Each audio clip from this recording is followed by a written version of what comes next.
The land did not look like much from the road. 12 miles northeast of Ember Ridge, where the county track bent sharply around a stand of white birch, and then straightened again toward nothing in particular, a person driving a wagon in November of 1891 might have glimpsed a low roofline through the bare trees and thought farmstead modest, struggling the kind of place that asks nothing of the world and receives nothing in return. They would not have slowed down. There was no reason to slow down. The chimney was cold that morning, the yard was empty, the single window facing the road caught the flat gray light of a Wisconsin November and gave nothing back. Margaret Thornhill stood at the edge of the tree line with an axe in her right hand and watched the wagon pass without stopping. She had been splitting deadfall since before sunrise. Her breath came in short white bursts. The cold had a texture to it that morning, not just a temperature but a weight, the kind that settles into the shoulders and presses down, and Margaret had learned long ago that the only answer to that kind of cold was motion. She drove the axe head into a section of fallen elm and left it there, watching the wagon, until the sound of the wheels faded into the gray distance of the county road, and then she turned back to the property that was no longer legally hers, and considered what she was going to do about that. The farm sat on 87 acres of mixed woodland and open pasture, the kind of northern Wisconsin land that had never been particularly generous. Thomas had worked it for 11 years, clearing timber from the eastern pasture, in the first 3 years of their marriage, breaking the soil in the fourth, planting oats and corn in the fifth, with results that ranged from adequate to discouraging. The cabin was a single room with a stone chimney that Thomas had built himself in the summer of 1882, and it was solid in the way that things built by careful men are solid, not beautiful, not spacious, but honest in its construction and reliable in its purpose. The woodshed stood 20 feet to the north, a 10 by 12 structure that had gone up in 1884 using boards milled at the Lundgren property a mile and a half south. The barn leaned slightly to the east, had always leaned slightly to the east, and Thomas had said more than once that a good windstorm from the right direction would settle the question of whether it was going to fall or not. It had not fallen yet. Margaret was not certain whether that was luck or stubbornness, and she had long suspected it was some combination of both, the same two things she was counting on now. Thomas Thornhill had died on April 14th of that year. He had been 40 years old. He had been, in the physical sense of the word, a formidable man, broad through the chest, thick-handed, the kind of man who could carry 2 full-grain sacks up a ladder without pausing at the top. The pneumonia had not cared about any of that. It had come in on a cold April rain and settled in his chest on the 8th, and by the 10th he could not stand without assistance, and by the 12th his fever had reached a point where Margaret sat beside him through 2 consecutive nights, pressing cold cloths to his forehead and speaking to him in a low voice about things she knew he could barely hear. He had been conscious on the 14th briefly and had looked at her with the expression of a man trying very hard to communicate something important with the time he had left. She had held his hand. She had told him she understood, though she was not certain she did. He died before noon with the spring light coming through the single east-facing window and the sound of the creek running high with snowmelt somewhere beyond the birch trees. His brothers arrived 5 weeks later. Edward Thornhill was 38 years old and possessed the particular bearing of a man who had spent his life being slightly more important than the people immediately around him and had come to mistake that condition for a natural fact of the universe. James was 35 and quieter than his brother, but no less certain of his own conclusions. They arrived on a Thursday with legal papers prepared by an attorney in Madison and with expressions that had clearly been arranged in advance to communicate something between professional courtesy and absolute finality. They sat in the chairs Thomas had built from pine boards and explained to Margaret in careful and not unkind language that the deed to the property had always been registered in the name of their father, Harold Thornhill, who was still living in Wausau and who had never formally transferred title to Thomas. Thomas had worked the land under an informal arrangement, they explained. A family understanding, nothing written, nothing binding. Margaret, as a woman with no children and no blood relation to the Thornhill name, had no legal standing to contest the matter, and the family had decided after some deliberation to give her 30 days to make her arrangements. She had listened to all of this without speaking. The papers were laid on the table between them, and she had looked at them without touching them, and then she had looked at Edward, and then at James, and then back at Edward, and the expression on her face had been one that neither brother would describe accurately to anyone afterward, though James would tell his wife 3 months later that it had not been the expression of a woman receiving news. It had been the expression of a woman making a decision. The 30 days passed. Margaret did not leave. She had nowhere to go, which was one reason. She had no money for travel, no relatives within 200 miles, no position waiting for her in any town or city within the reach of a reasonable journey. These were practical facts, but they were not the whole reason, and Margaret was not a woman who mistook practical facts for the complete truth of a situation. The complete truth was that she had come to this land as a bride in 1880, had worked it with her hands, in her judgment, in her 11 years of daily labor, had buried a husband in the eastern pasture and ground she had helped clear, and that the papers on the table, whatever their legal standing, did not accurately describe what was real. She understood that the law might not agree with her. She understood that the law in the state of Wisconsin in the year 1891 had a particular relationship with widows and an even more particular relationship with women who had not produced children. She understood all of this and stayed anyway, because the alternative was to accept a description of her life that she knew to be false, and Margaret Thornhill had never been constitutionally capable of accepting false descriptions of things she had witnessed firsthand. The brothers, when they understood she was not going, had taken certain measures. They stopped delivering firewood from the main family timber lot 3 miles east, which they had done twice annually under the same informal arrangement that had governed Thomas's tenancy. They stopped including her in the grain allocation from the mill on the county road where the Thornhill family had an account. They sent no word and offered no explanation. They simply ceased to act as though she existed, which was a kind of violence that left no marks and required no witnesses. The neighbors were aware of this situation in the way that neighbors in a small northern settlement are always aware of things completely in detail, and with the particular helplessness of people who have their own wood to split and their own winters to survive. The Lundgren family to the south, Swedish immigrants who had farmed their 120 acres with methodical efficiency since 1876, had sent their eldest son over once with a bundle of dried corn and a short note from Mrs. Lundgren that said in careful English that they were sorry about Thomas and hoped Margaret was managing. Margaret had thanked the boy and given him a jar of the last apple preserve she had put up in September, and that had been the extent of it.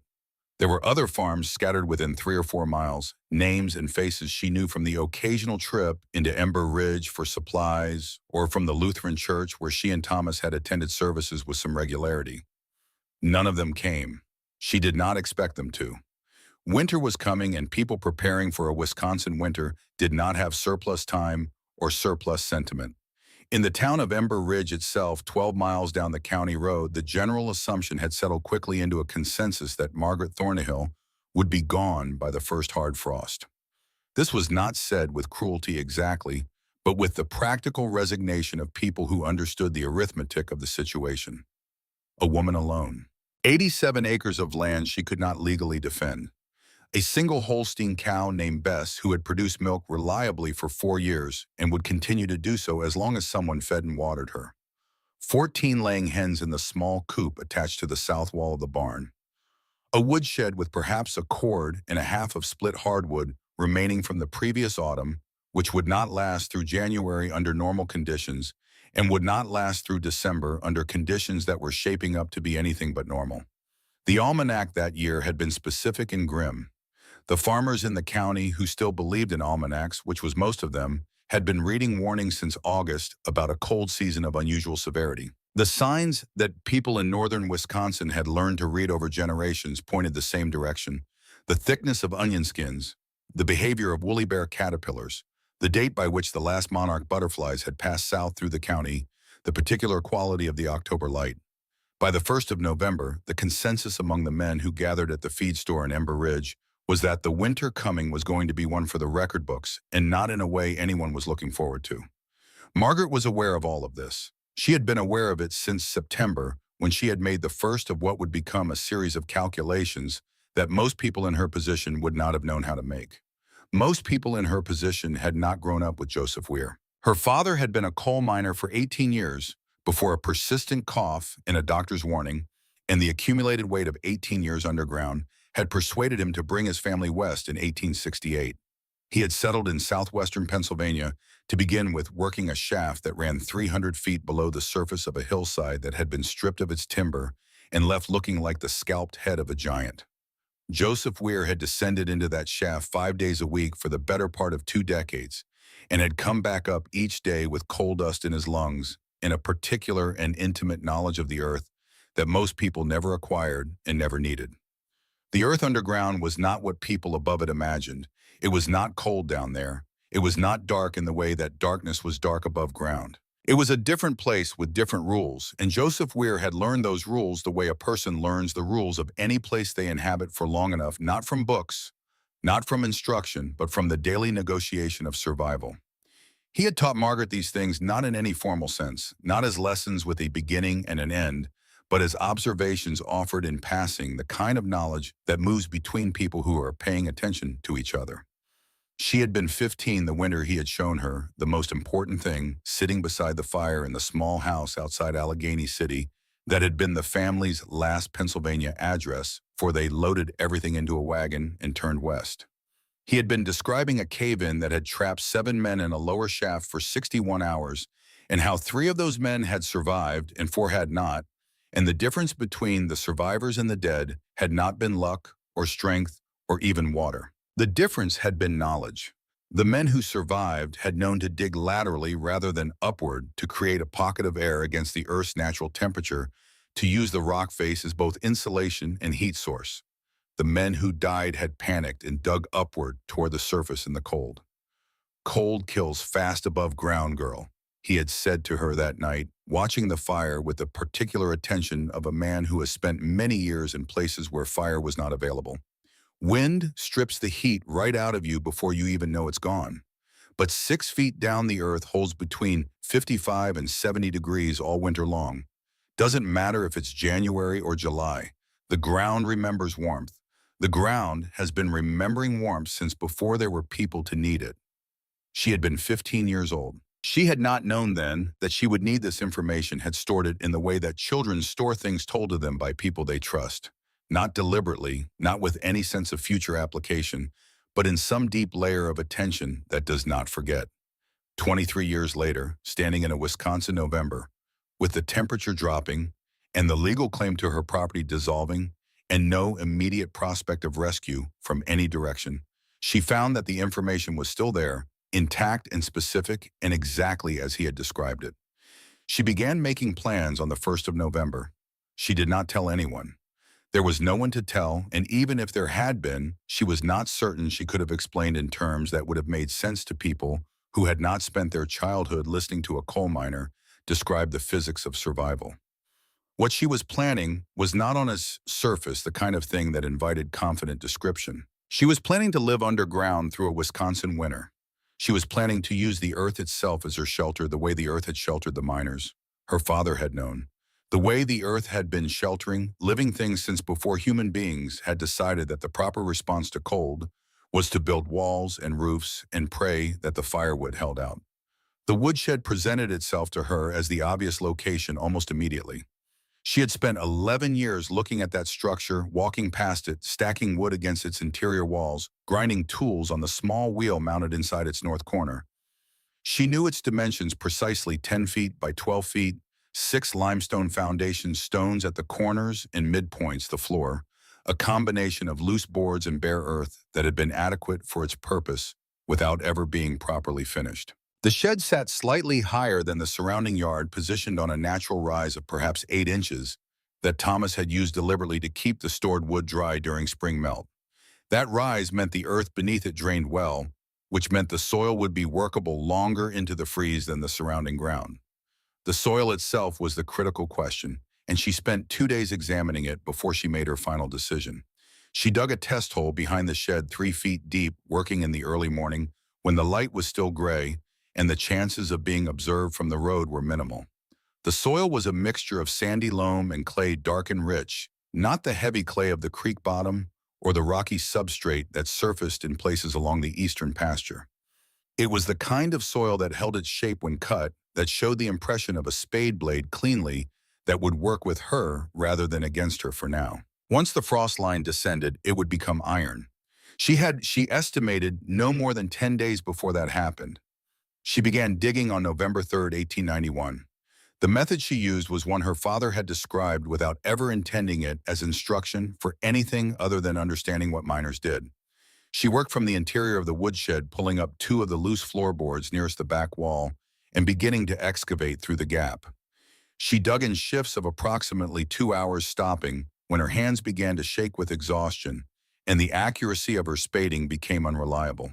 She had no watch, so she timed herself by the movement of the light through the single gap in the shed's board siding, a crack between two warped planks on the east wall that served as an involuntary window. When the light moved a certain distance across the packed dirt floor, she stopped. She removed the soil in a wooden bucket that Thomas had used for mixing mortar, a bucket that held approximately 12 pounds of earth per load. She did not carry it far. She found a depression in the woods behind the property, a natural hollow created by the root system of a fallen oak that had gone down years before and left an indentation in the forest floor. She poured each load into this hollow, spreading it with her boot heel, covering it with leaves and dead matter from the forest floor. By the second day, the accumulation was already noticeable, and she moved further into the trees to a second location, a dry stream bed that had not held water since August and was choked with leaf debris. She spread the soil along this stream bed, working it into the natural texture of the ground. No one came by. No one had reason to come by, and she had come to understand in the weeks since Thomas's brothers had visited that invisibility was not merely a comfort, but a strategic condition. The work was harder than she had anticipated and easier than she had feared, which is the way most serious work presents itself in retrospect.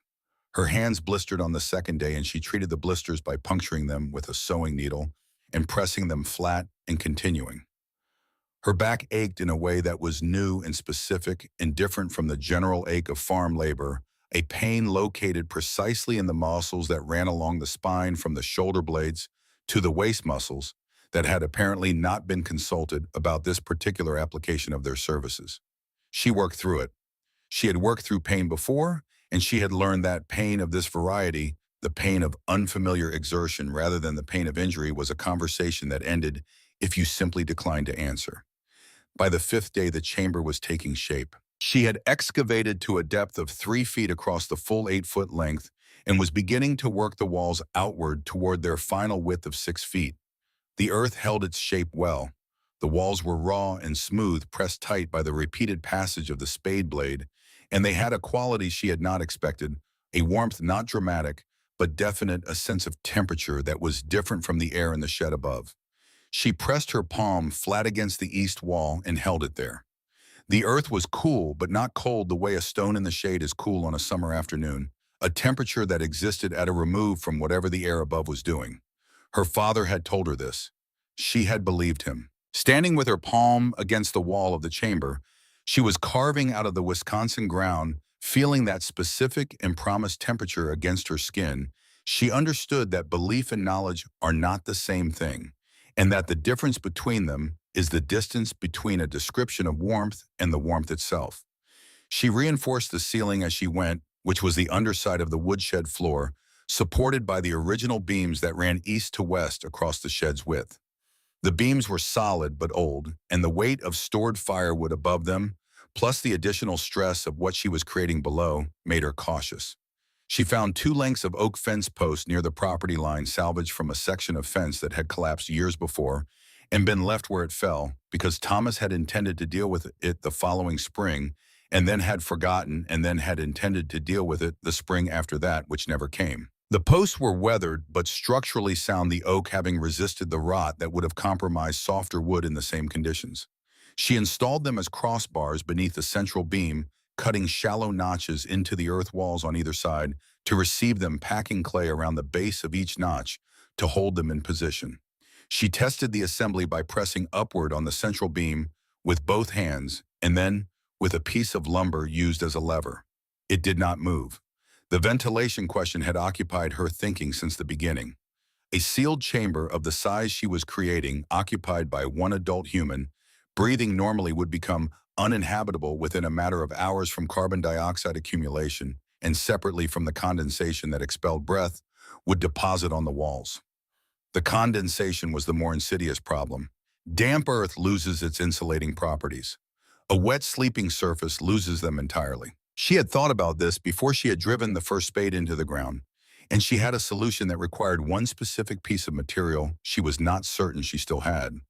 She found it on the third day of digging behind the barn in a pile of materials that had been accumulating there since approximately 1884: broken handles, a section of deteriorated fence rail, the remains of a chicken coop that had been replaced, a tangle of wire, and there underneath a rotting board that had once been part of a cold frame for starting seedlings, a length of cast iron stovepipe 4 inches in diameter and approximately 6 feet long. It had been there when she and Thomas arrived on the property in 1880, which meant it had been there for at least 11 years before that, and it was rusted on the outside in the way that old iron rusts when it is exposed to weather but not to water, a surface deterioration, reddish and flaking, but not a structural failure. She struck it against the barn wall to test it. It rang. She installed the pipe on the 9th day, angling it upward from the rear corner of the chamber at approximately 30 degrees from horizontal.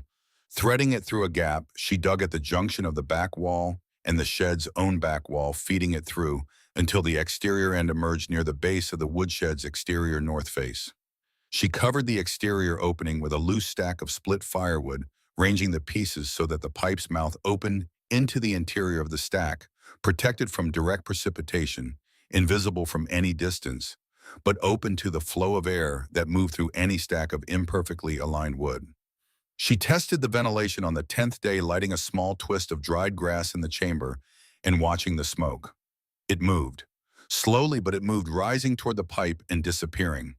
The system was not powerful. It did not need to be powerful. It needed to be reliable, and it was. The floor she lined last after the walls were finished and the ceiling reinforced and the ventilation proven. She had been storing straw in the barn since September, not with this application in mind, but because she always stored straw in September, the same accumulation of practical habit that had characterized her management of the farm across 11 years of marriage, and that she saw no reason to abandon now. She brought armloads of it down through the trap door she had cut in the shed's flooring, a 2 by 3 foot opening fitted with a hinged cover she built from salvaged boards and mounted with leather straps cut from a worn harness, and spread it across the chamber floor to a depth of 8 inches, compressing it with her feet and hands, testing its resilience, adding more where it felt thin. Over the straw, she layered 3 wool blankets she had sewn together from the coats that Thomas had left, his work coat and his church coat, and a third coat that had been his father's once, and had come west with the family from Ohio, and still carried the smell of somewhere else that she could not name, but had always found, without knowing why, slightly comforting. Over the blankets, she spread a quilt her mother had made in 1872, a double wedding ring pattern in red and blue and a cream background that had faded to the color of old paper, a quilt that had survived the family's move from Pennsylvania and had been on her marriage bed since 1880. Over the quilt, she spread 2 deer hides that Thomas had tanned 3 years before and that had been waiting on the barn wall for a purpose she had not yet identified. The result was a sleeping surface that was in some ways more sophisticated than anything in the cabin. The straw provided the primary insulation layer, the dead air trapped in its structure, performing the same function that dead air performs in any insulating material, which is to say preventing the transfer of heat from the warm sleeping body above to the cold earth below. The layered textiles over the straw added their own insulation and created a surface that was both soft and moisture-resistant, the deer hides in particular capable of deflecting the condensation that would inevitably collect on cold surfaces during the night. She had been sleeping on a rope-strung bed frame with a straw tick mattress for 11 years. The sleeping surface in the chamber beneath the woodshed was, she understood without particular emotion, more likely to keep her alive through January than the bed frame above. The oven was the last major element and the one she had thought about the longest. She needed heat, but she needed efficient heat. Heat that could be produced from the small quantity of wood she had available, heat that would not consume itself uselessly through the walls of a poorly designed firebox or disappear up a chimney that had no mass to absorb and re-radiate it. She needed, in essence, the opposite of the cast iron parlor stove in the cabin, which consumed 15 to 20 pounds of hardwood per night and sent most of its heat through the stovepipe and through the poorly insulated cabin walls into the Wisconsin dark. What she needed was a heat storage system. What she needed were thermal mass in a combustion chamber small enough to reach the temperatures required to charge that mass without requiring more fuel than she had. Her father had described the ovens that miners' wives built in the company towns of western Pennsylvania, low clay structures that heated slowly and released their warmth over hours, designed for people who could not afford to burn coal continuously. He had described the principle in terms of river stones and clay mortar, and she had listened, and she had forgotten and remembered and half forgotten again across the 23 years since, and now she stood in the northwest corner of the underground chamber and began to build from what she had retained. She collected the stones from the creek bed half a mile to the west, making 4 trips over 2 days, carrying them in the same bucket she had used for the excavated earth. She selected each stone individually, choosing for density and smoothness, in a specific approximate size as large as her closed fist round river, polished the kind of stone that had been turned and compressed by moving water across however many thousands of years it took water to turn and compress a stone to that precise specification. She collected 42 of them, which was more than she needed and exactly the right number because she wanted to be able to replace any that cracked under thermal stress. She mortared them with a mixture of claywood ash and water, a combination that her father had described as adequate for temperatures up to 400 degrees, and that she had no particular reason to doubt. The oven itself was no larger than the box Thomas had used for storing kindling, perhaps 1 cubic foot of interior volume with a firebox at the base, a cooking surface in the middle created by a flat piece of sandstone she had found at the creek bank, and a second stovepipe flue that she angled upward through a natural crack in the woodshed's back wall, a crack wide enough to receive the pipe with 2 inches of clearance on each side, which she packed with wet clay that hardened as it dried. She fired the oven for the first time on November 12th, using a handful of dry twigs no thicker than her index finger. The fire was small and specific, contained precisely within the firebox, and the heat it produced climbed upward through the stone mass in a way she could not see, but could feel with her hands pressed against the oven's exterior walls. She added more small wood, never feeding the firebox more than she could cup in both hands at once, managing the combustion the way her father had described managing a mine fire carefully, attentively, understanding that the goal was not a large flame, but a sustained temperature. After 90 minutes, she wrapped one of the heated stones in a piece of Thomas's old shirt and held it against her forearm. She kept her arm there for a long time. The heat was steady and consistent and present in a way that warmth is present when it comes from mass rather than from flame, a warmth without the fluctuation and threat of open fire, a warmth that existed as a simple physical fact. 4 hours later, the stone was still warm.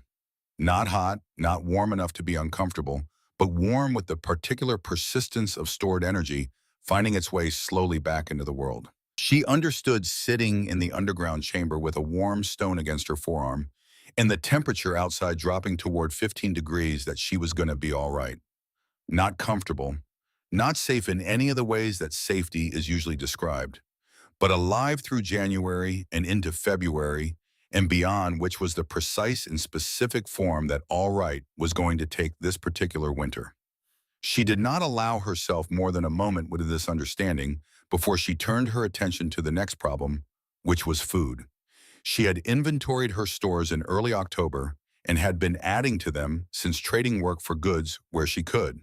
The dried beans she had put up herself from the summer garden, 40 pounds of navy beans, in 2 wooden crates she sealed with melted candle wax. The salted pork, 20 pounds of it wrapped in cheesecloth, had been in the cold cellar under the cabin since October and would need to be transferred to the chamber before the cabin became uninhabitable, which she estimated would happen within the next 2 weeks.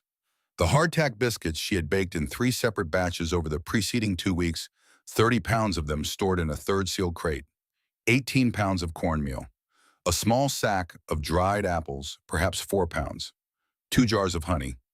She wrote these quantities on a piece of paper and made calculations she did not particularly enjoy making.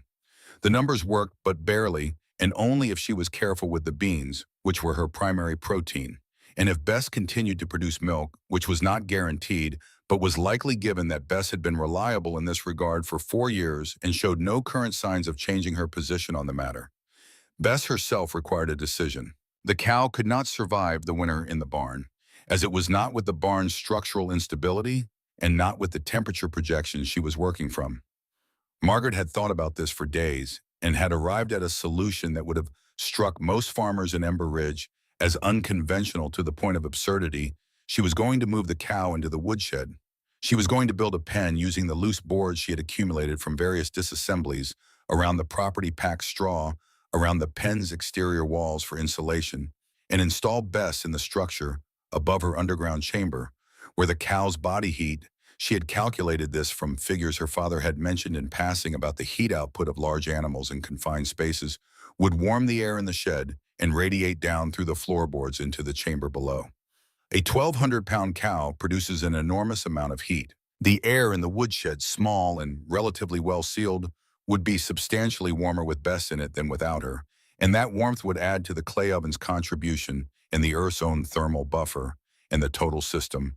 The ground, the mass of the Earth, the oven, the cow, the straw, the layered sleeping surface, would be capable of maintaining a temperature in the chamber that would sustain human life through whatever Wisconsin chose to deliver in the coming weeks.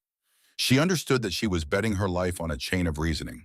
She also understood that the alternative was to load what she could carry onto her back and walk south toward Madison in November, with no money and no destination and no coat heavier than Thomas's old work coat, and that this alternative, which the people in Ember Ridge assumed she would eventually choose because there was no rational reason to believe otherwise, was in fact the more dangerous option.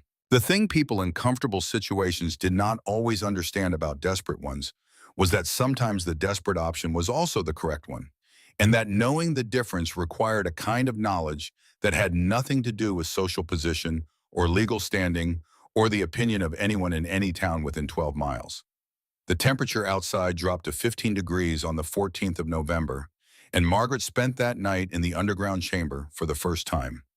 The trapdoor, fitted with its leather strap hinges and latched from below, with a wooden peg fitted into a hole she had bored with a hand auger, closed over her head, with a sound that was specific and final and not particularly frightening. She had expected to find the darkness distressing, and found instead that it was simply dark, which is to say neutral, neither threatening nor comforting, but simply the absence of light in a space that did not require light for any of the purposes she was going to use it for.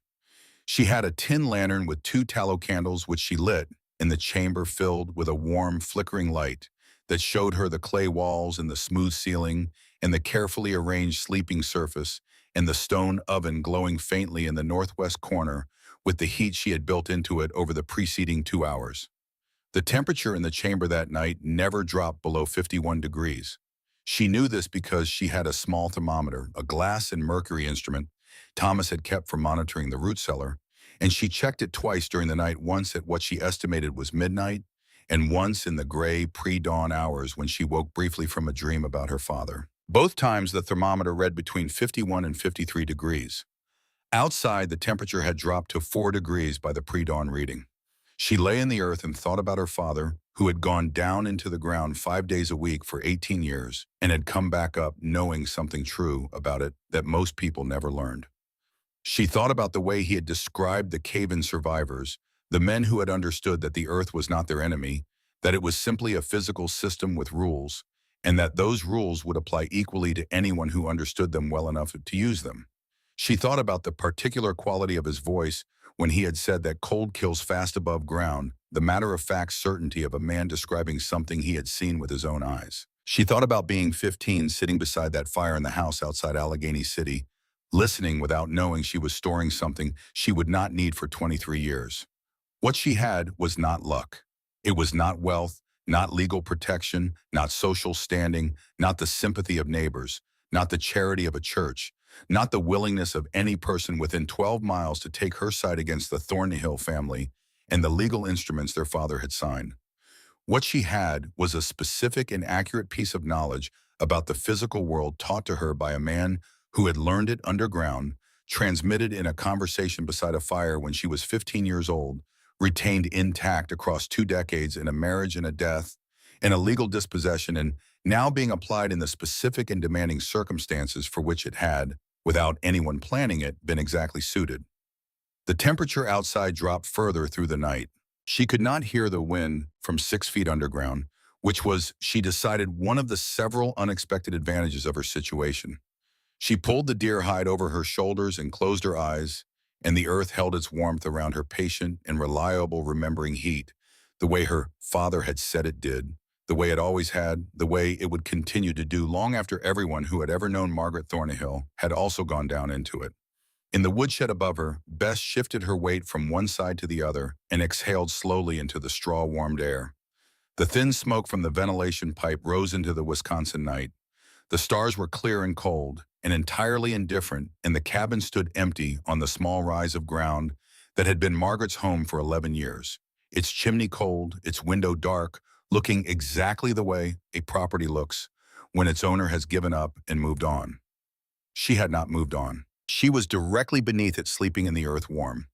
The first visitor arrived on a Tuesday in the third week of November, which is to say she arrived at the precise moment when the cold had settled into a permanent condition rather than a seasonal inconvenience, and when the path from the county road to the woodshed had acquired the frozen rigidity of iron and the particular gray-white coloring of ground that has given up its surface moisture to the air and hardened around what remained.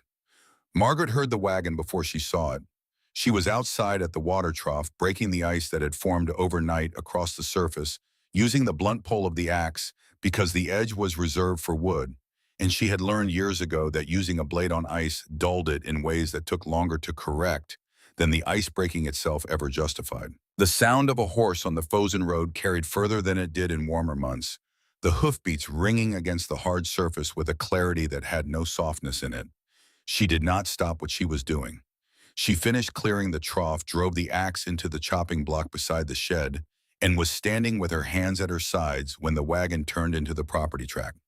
There were two of them, women from the Lutheran congregation, Mrs. Greta Holgren, who was the pastor's nearest neighbor and his most reliable source of information about the condition of his flock, and Mrs. Ann Pison, whose husband ran the feed and supply at the edge of Ember Ridge, and whose access to the commerce of the settlement gave her a comprehensive and largely accurate picture of who was buying what and how much of it and what that suggested about their circumstances.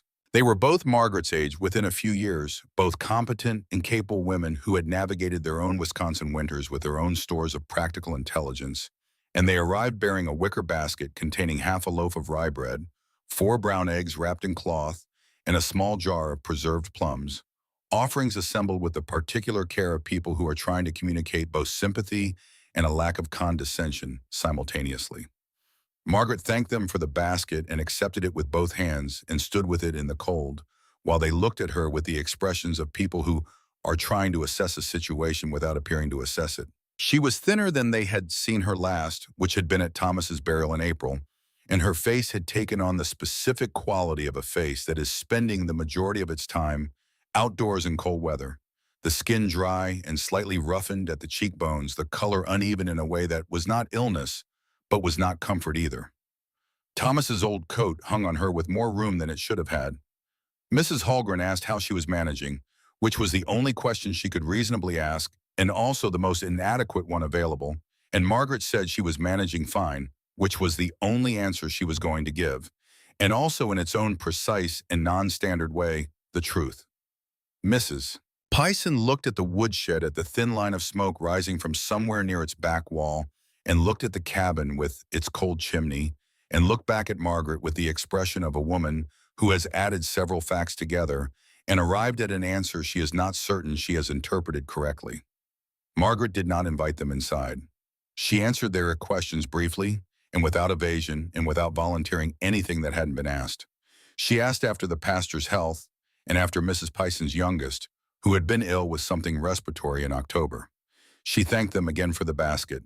When they left, she watched the wagon back down the property track and turn onto the county road and diminish southward. And she stood there for a moment longer than was necessary, holding the basket, thinking about the way Mrs. Pison had looked at the smoke from the woodshed's back wall. She understood without bitterness and without particular surprise what would happen next. Mrs. Holgren would speak to Reverend Cord. Reverend Cord would speak to several other people. The information would move through Ember Ridge the way all information moved through Ember Ridge, which was thoroughly and quickly, and within a week the consensus opinion would have updated itself to include the new data point that Margaret Thornhill was burning through her last firewood at a rate that would leave her without heat before Christmas, and that someone ought to do something, and that the doing of something would remain in the comfortable condition of general intention, rather than specific action, because everyone had their own wood to manage and their own families to keep warm, and because the situation, while unfortunate, was not precisely anyone else's emergency. This was fine. This was in fact useful. People who believed she was dying slowly of cold and stubbornness were people who were not looking carefully at what she was actually doing, and Margaret had strong feelings about the value of not being looked at carefully. She was wrong about one thing. The brothers came before the cold did its worst work. Edward and James Thornhill arrived on the day before Thanksgiving, a Wednesday afternoon when the light was already failing at 3 o'clock, and the temperature had dropped to 7 degrees above zero. Margaret was inside the chamber when she heard them not working, but resting lying on the sleeping surface, with her eyes open in the lantern-dimmed space, thinking through her food calculations for the third time that week, with the focused attention of someone who is not yet worried but understands that inattention is the first step toward becoming so. She heard the creak of the shed door above her, heard boots on the floor, heard a voice she recognized as Edward's telling her to come out and discuss the situation like a reasonable person. She did not move. She lay in the earth and listened to them move around the shed above her, Bess shifting in her pen with the mild alarm of an animal that does not enjoy unexpected company. She heard Edward's boot kick the door once, a sharp impact that sent a brief vibration through the floorboards.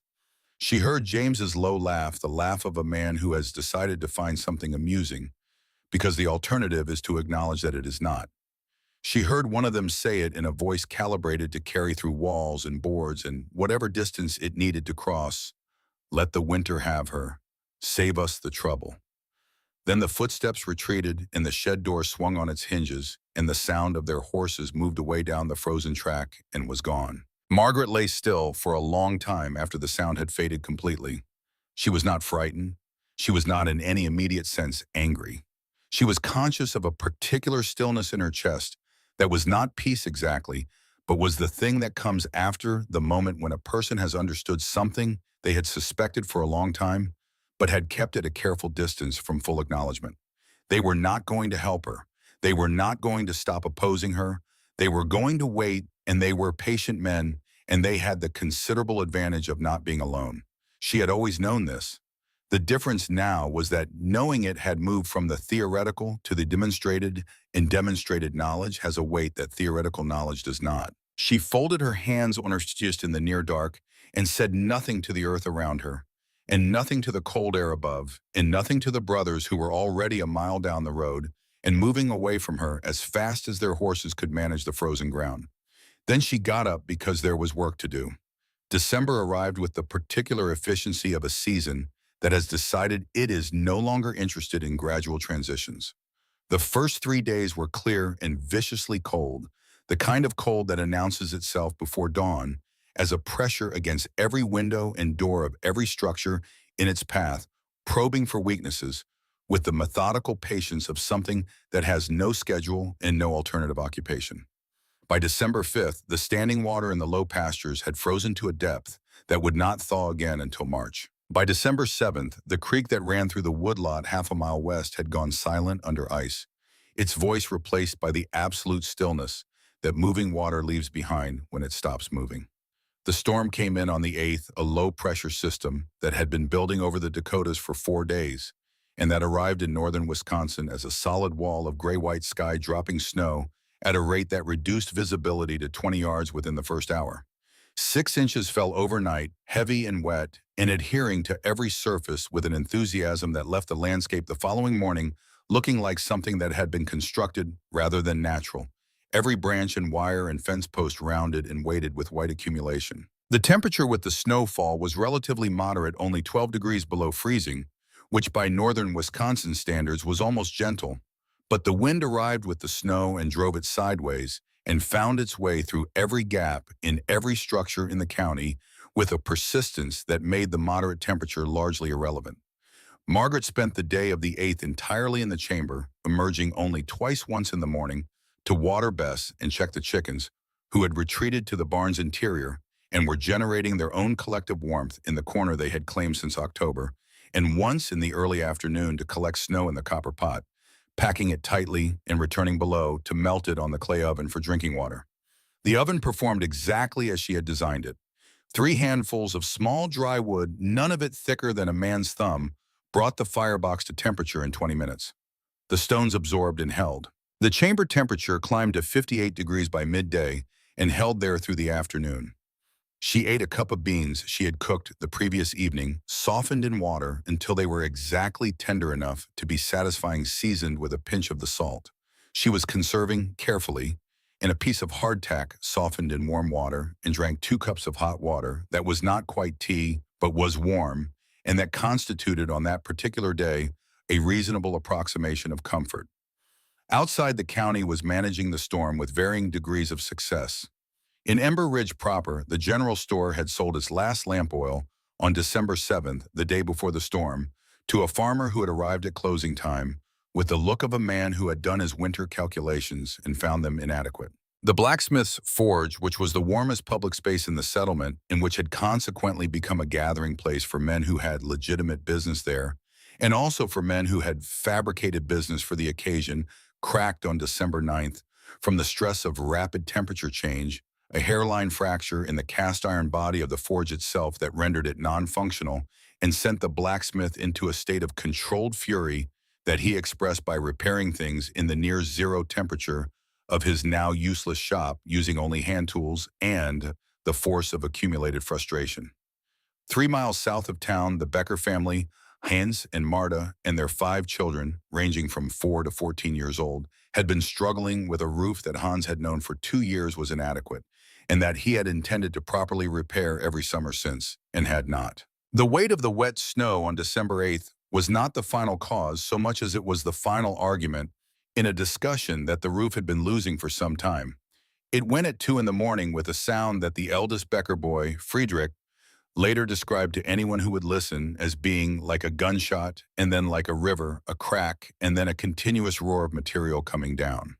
The family was in the main room, all 7 of them sleeping near the single fireplace, and the collapse took the sleeping loft in the east bedroom and the kitchen and stopped at the edge of the main room where the fireplace wall, being stone and therefore honest in its construction, declined to participate. No one was hurt. The Beckers dressed in everything they own and walked 2 miles in the dark to Hans's brother's house, where they were received with the warmth of people who were relieved that their relatives were alive and the quiet anxiety of people who were now feeding 7 additional mouths from a supply that had been adequate for 4. The second storm came on December 17th. It was not a polite storm. It was not the kind of storm that announces itself through a gradual increase in clouds and a dropping barometer and gives people time to make their last preparations. It arrived in the night like a decision that had already been made, and by morning 18 inches of snow had fallen, and the wind was moving at 40 miles per hour, and the drifts against the north faces of structures around Ember Ridge had reached the height of windowsills, and in some cases surpassed them. The temperature on the morning of December 18th was minus 18 degrees Fahrenheit. It dropped to minus 23 by afternoon. The wind drove the cold sideways against every surface that faced any direction at all, and the wind chill, which was not a measurement anyone in Ember Ridge had a precise name for, but which they understood in their bodies with complete accuracy, pushed the effective temperature to somewhere that no one wanted to think about too carefully. A cord of seasoned hardwood that should have lasted a month was lasting 2 weeks. Chimneys that had been adequate to handle the draw when the temperature differential was moderate were now struggling with conditions they had not been designed for, and 3 chimneys in the county, cracked in the rapid thermal cycling of being driven cold by the outside air, and then heated by large fires that their now desperate owners were burning around the clock. Iron pipes in 2 houses on the eastern edge of Ember Ridge froze solid and then burst when the water inside expanded past the tolerance of the pipe walls, flooding the spaces beneath the floors with water that froze within minutes of contact with the sub-freezing air. Margaret, 60 feet underground in the practical sense, and 6 feet underground in the literal one, heard none of this. The chamber was performing at its design capacity, maintaining a temperature that fluctuated between 50 and 57 degrees depending on how recently she had fired the oven, and she had developed a routine as precise and reliable as any she had kept across 11 years of farm management. She fired the oven twice a day, once in the morning and once in the late afternoon.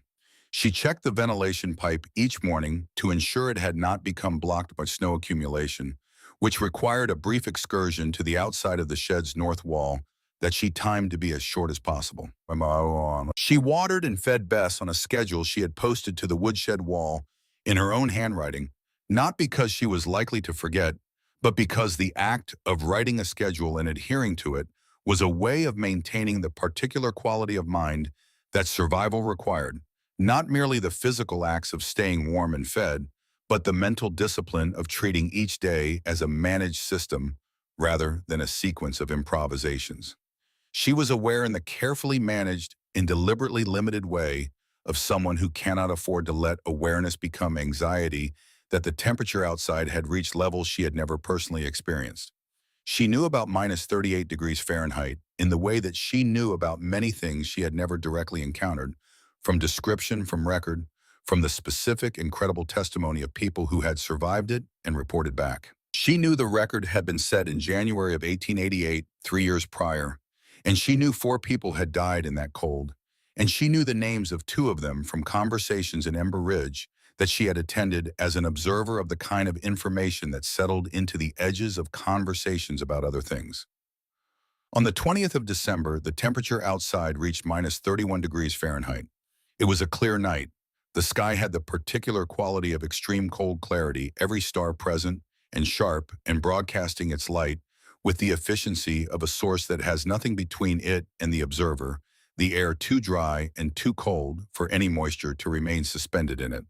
The wind had dropped to almost nothing, which was both a mercy and an illusion, because in the absence of wind, the cold simply fell straight down and accumulated on every surface like a second invisible form of snow. Margaret checked her thermometer at what she estimated was 11 in the evening. The chamber read 52 degrees. She added 2 handfuls of wood to the firebox, wrapped 2 heated stones in cloth sections cut from a worn shirt, placed them at either side of her sleeping surface, and laid down with the deer hide over her and Thomas's church coat folded under her head as a pillow, and the tin lantern extinguished to preserve the tallow. In the dark, the warmth of the stones pressed steadily against her sides, and the earth held its temperature around her, with the consistency of something that has no reason to do otherwise.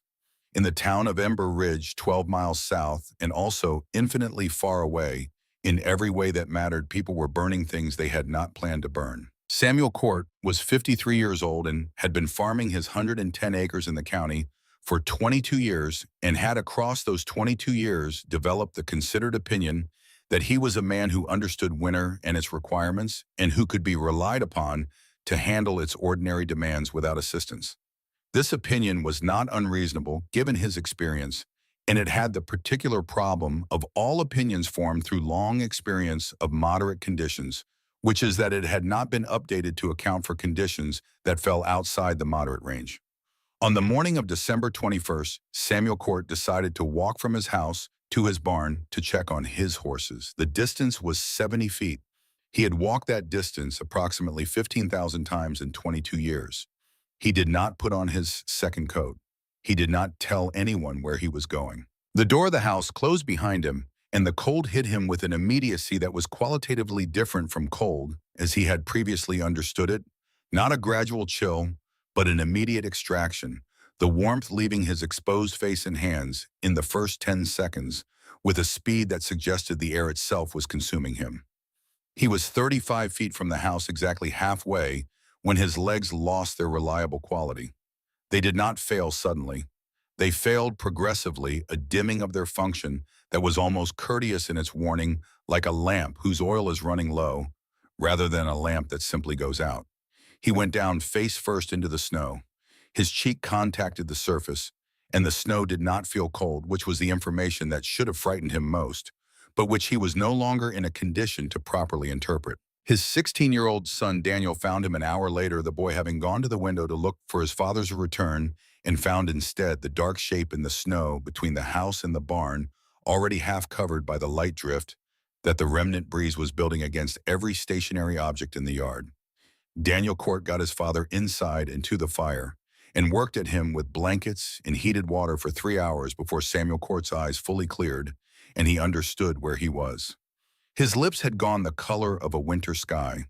His hands were the color of old wax and had the rigidity of things that have experienced a change of state, The county doctor Albert Fenway was summoned on December 23rd and arrived on Christmas Eve and took Samuel Court's 4 fingers from the right hand and 2 toes from the left foot with a bone saw that he had used for similar purposes 6 times in his career, and that he cleaned carefully afterward and returned to its case with the respect due an instrument that has served its function honestly.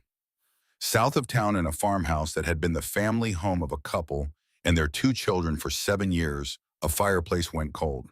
The parents had been awake for 91 consecutive hours splitting wood in temperatures that made the act of splitting wood a medical risk in itself, and they had fallen into a sleep that was not rest so much as it was the body overriding the mind's objections by the simple expedient of shutting down. The fire had been burning well when they slept. The wood they had fed it was hardwood oak and maple, and it should have lasted through the night with coals remaining by morning.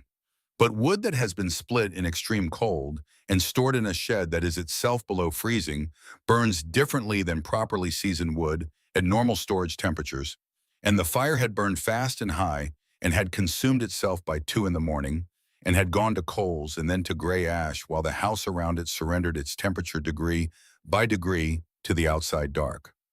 The boy was 7, his sister was 4. They were sleeping in the back room under 2 quilts and a wool blanket, and the back room was furthest from the fireplace, and the temperature in that room by morning was 12 degrees Fahrenheit. The parents woke at first light to a silence that had a specific and unmistakable quality, and the mother knew before she reached the back room doorway, knew in the way that the body knows things before the mind has assembled the information into language.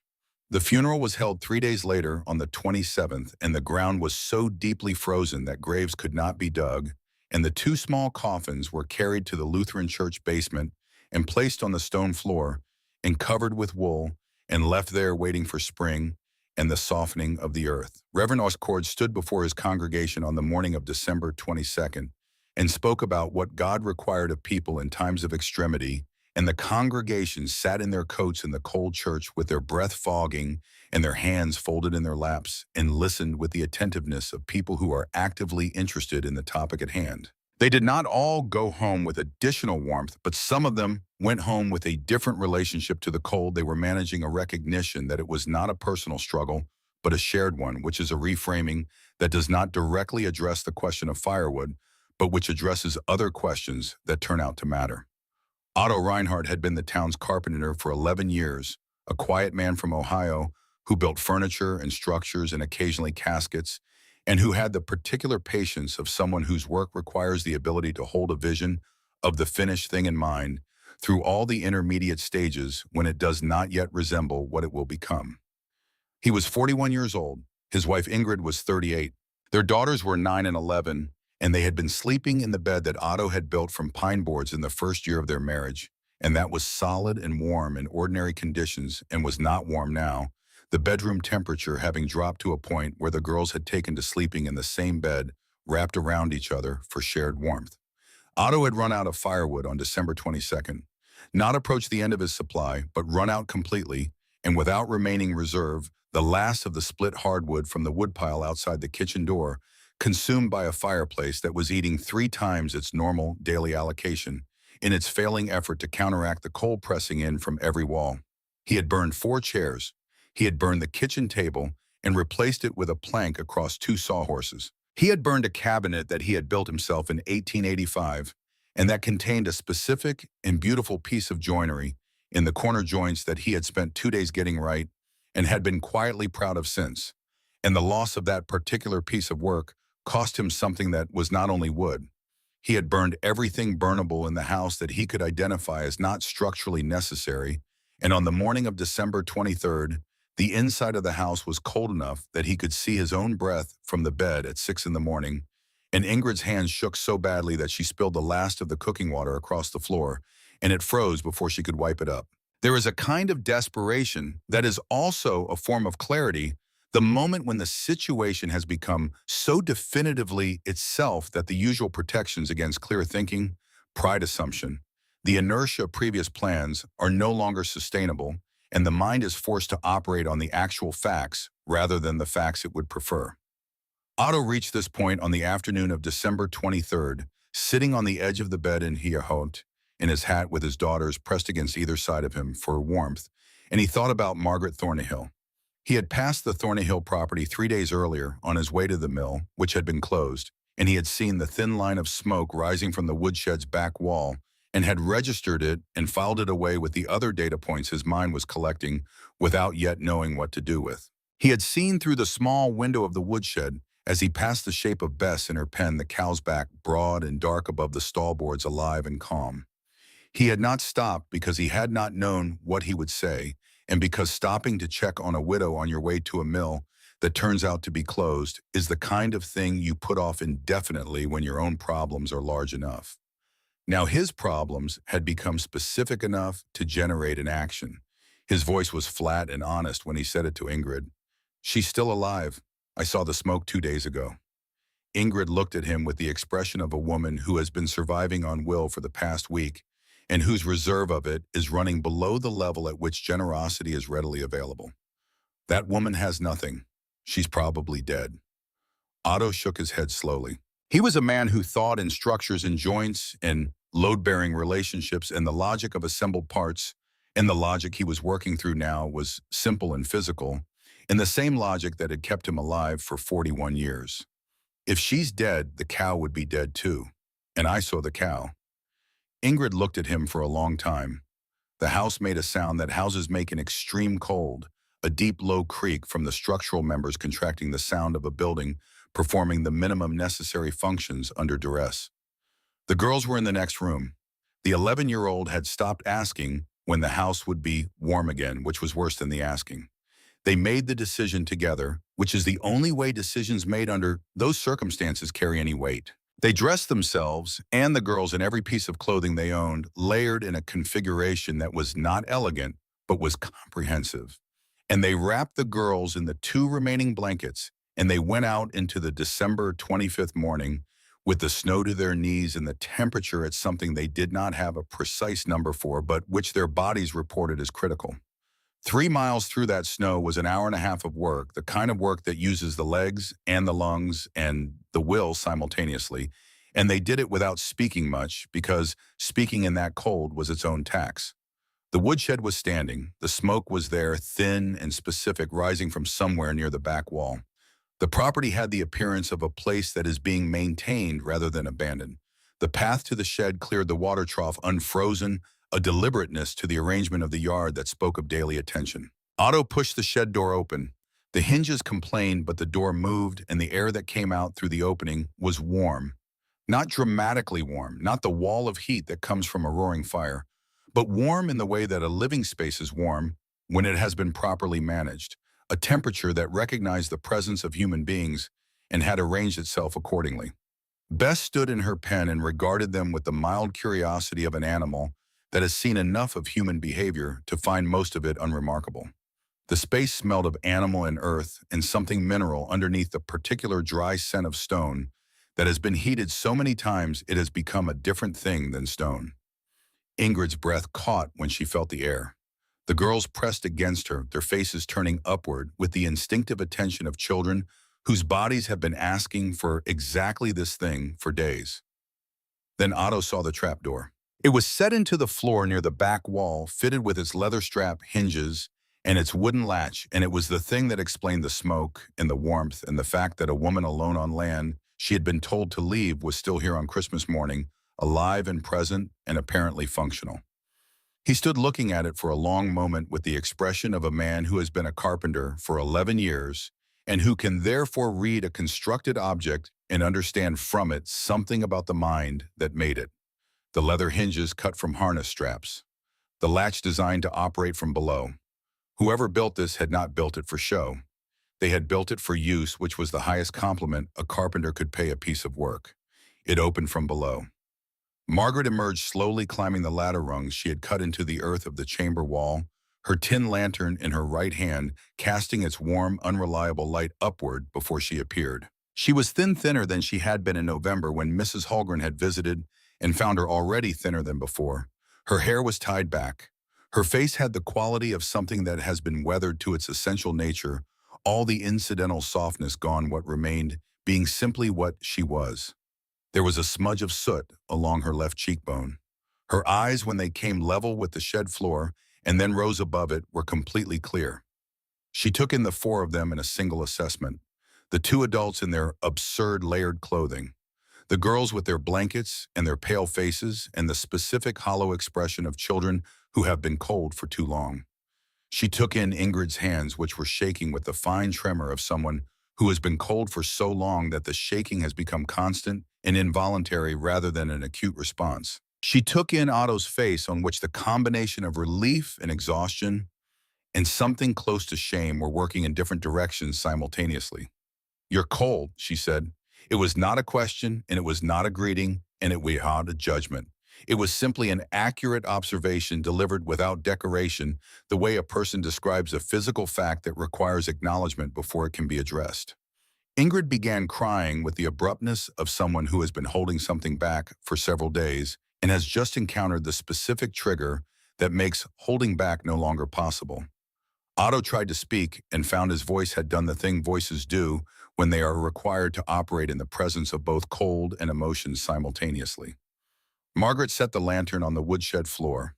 "Come," she said. She brought them down into the chamber one at a time. The girls first handed down through the trap door into the warm dark below, where the clay oven glowed its patient reddish light, and the walls held their temperature with the conviction of things that have never known any other condition. The ceiling was low, and the space was close, and the walls were bare earth, and Otto, descending last, found himself running the carpenter's instinct he could not switch off. Reading the crossbar reinforcements under the ceiling beams, calculating the load distribution, noting the angle of the ventilation pipe, and arriving through this involuntary assessment at something close to wonder. The woman had understood what she was building. Every joint served a purpose. There was not a single element in the room that was there for any reason other than that it was necessary. The girls stood against the south wall with their blankets still around their shoulders, and their faces turned toward the oven with the expressions of children receiving something they had begun to doubt was still available. Ingrid pressed both hands flat against the nearest wall and kept them there, and said nothing, feeling the earth's stored temperature move against her palms.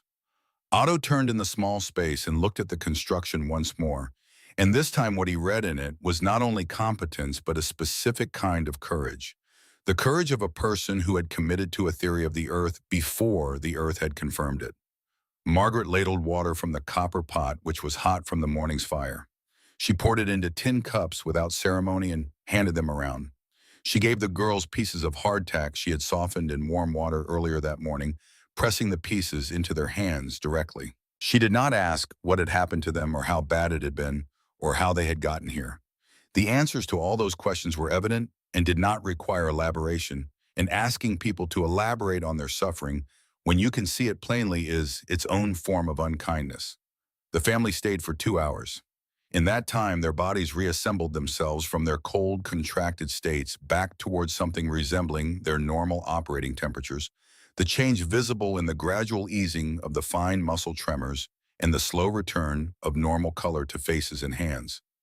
The girls fell asleep briefly sitting against the earth wall with their shoulders touching, and woke 15 minutes later, confused about where they were, and then remembered and looked around the chamber with the wide-eyed recalibration of people encountering a reality that does not match any previous category in their experience. When it was time for them to go, Margaret wrapped 2 heated stones in sections of cloth and pressed them into the girls' hands and one into Ingrid's coat pocket.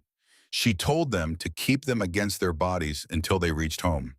The stones would hold heat for 4 hours. 4 hours was enough to walk 3 miles and rebuild a fire from the coals that she was fairly certain still existed in their fireplace, because people who have been managing a fire for a week don't let it go entirely cold if they can help it. And Otto was a careful man. Otto stopped at the trap door with his boot on the first rung and looked at her with an expression that had moved through several stages and arrived at something simple and direct. "Thank you, I'll remember this." Margaret nodded.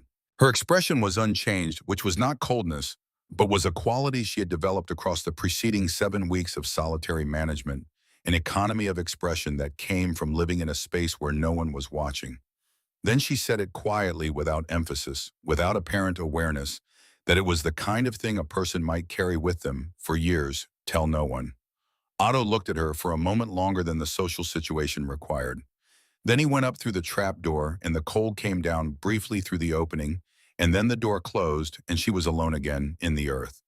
She sat beside the oven in the near dark after they were gone and ate the last of her morning beans and listened to the silence of the underground space, which was its own kind of presence, a silence with dimensions and depth, a silence that was shaped by the walls around it. Above her, the sound of the Reinhardt family's footsteps retreated across the woodshed floor and out the door and into the snow, growing fainter and then disappearing entirely. 4 people walking south through the cold December morning with 3 warm stones and the accumulated heat of 2 hours in a room that the world above did not know existed. She refueled the oven. She checked the ventilation pipe. She noted in the mental ledger she kept of her food supply that she had given away 4 pieces of hardtack and approximately 2 cups of water, which was an expenditure she had not budgeted for and which she adjusted for without distress.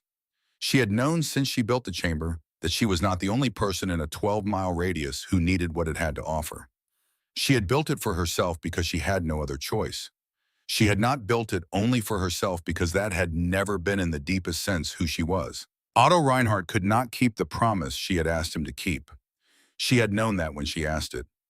Some truths are too large and too immediate to stay private for long, and what he had found in the woodshed on Christmas morning was exactly that kind of truth. He would tell Ingrid, who would tell one person, who would tell 2, and the information would move through Ember Ridge and the surrounding farms with the same efficiency that all urgent information moves through small communities, which is to say completely and within a very short time. By December 26th, they would begin to come.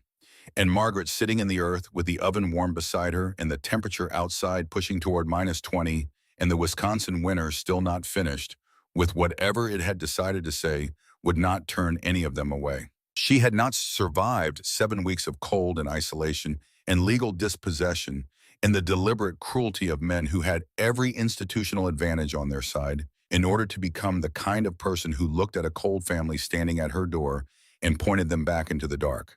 Knowledge that saves only the person who holds it is knowledge poorly used. Her father had told her this, though not in those exact words, and not with any sense that he was offering her a principle to live by. He had simply been describing what happened in the mine when men shared what they knew, and what happened when they didn't, the outcomes in each case having been definitive and well documented. She had listened. She had remembered. And now she had a chamber full of warmth and a door that opened from below, and a town full of people in the cold above who had no idea where to look. By the morning of December 26th, the word had moved far enough through the settlement and the surrounding farms that 3 families had already made the decision before the sun cleared the tree line. The first arrived at 7 in the morning, a young couple named the Warrens Martin and Clara, who farmed 80 acres 4 miles east of the Thornhill property and who had been surviving the past week on a combination of body heat and a fire they had reduced to a carefully managed trickle because their firewood was gone, and what remained was a dwindling supply of split fence rails that Martin had torn from the south pasture boundary in the middle of the storm, with his hands going numb from the cold and the rails cracking and splintering in ways that told him the temperature had reached something new and specific and outside his previous range of reference. They knocked. Margaret opened the door and looked at them. 2 young people in their middle 20s dressed in everything they owned. Martin's eyebrows rhymed with frost, Clara holding their 6-month-old against her chest inside the open front of her coat, the infant's face the only warm-looking thing visible in the entirety of the gray December morning. Margaret stepped aside without speaking. She had known when she woke that morning and heard the sound of boots on the frozen path, before she had even climbed out from the sleeping surface, that this was going to be a different kind of day. She had made preparations accordingly. She had spent 2 hours before dawn banking the oven with additional stone mass, heating 6 extra rocks, and arranging them in a semicircle around the firebox, bringing the chamber temperature up to its maximum sustainable level of 59 degrees.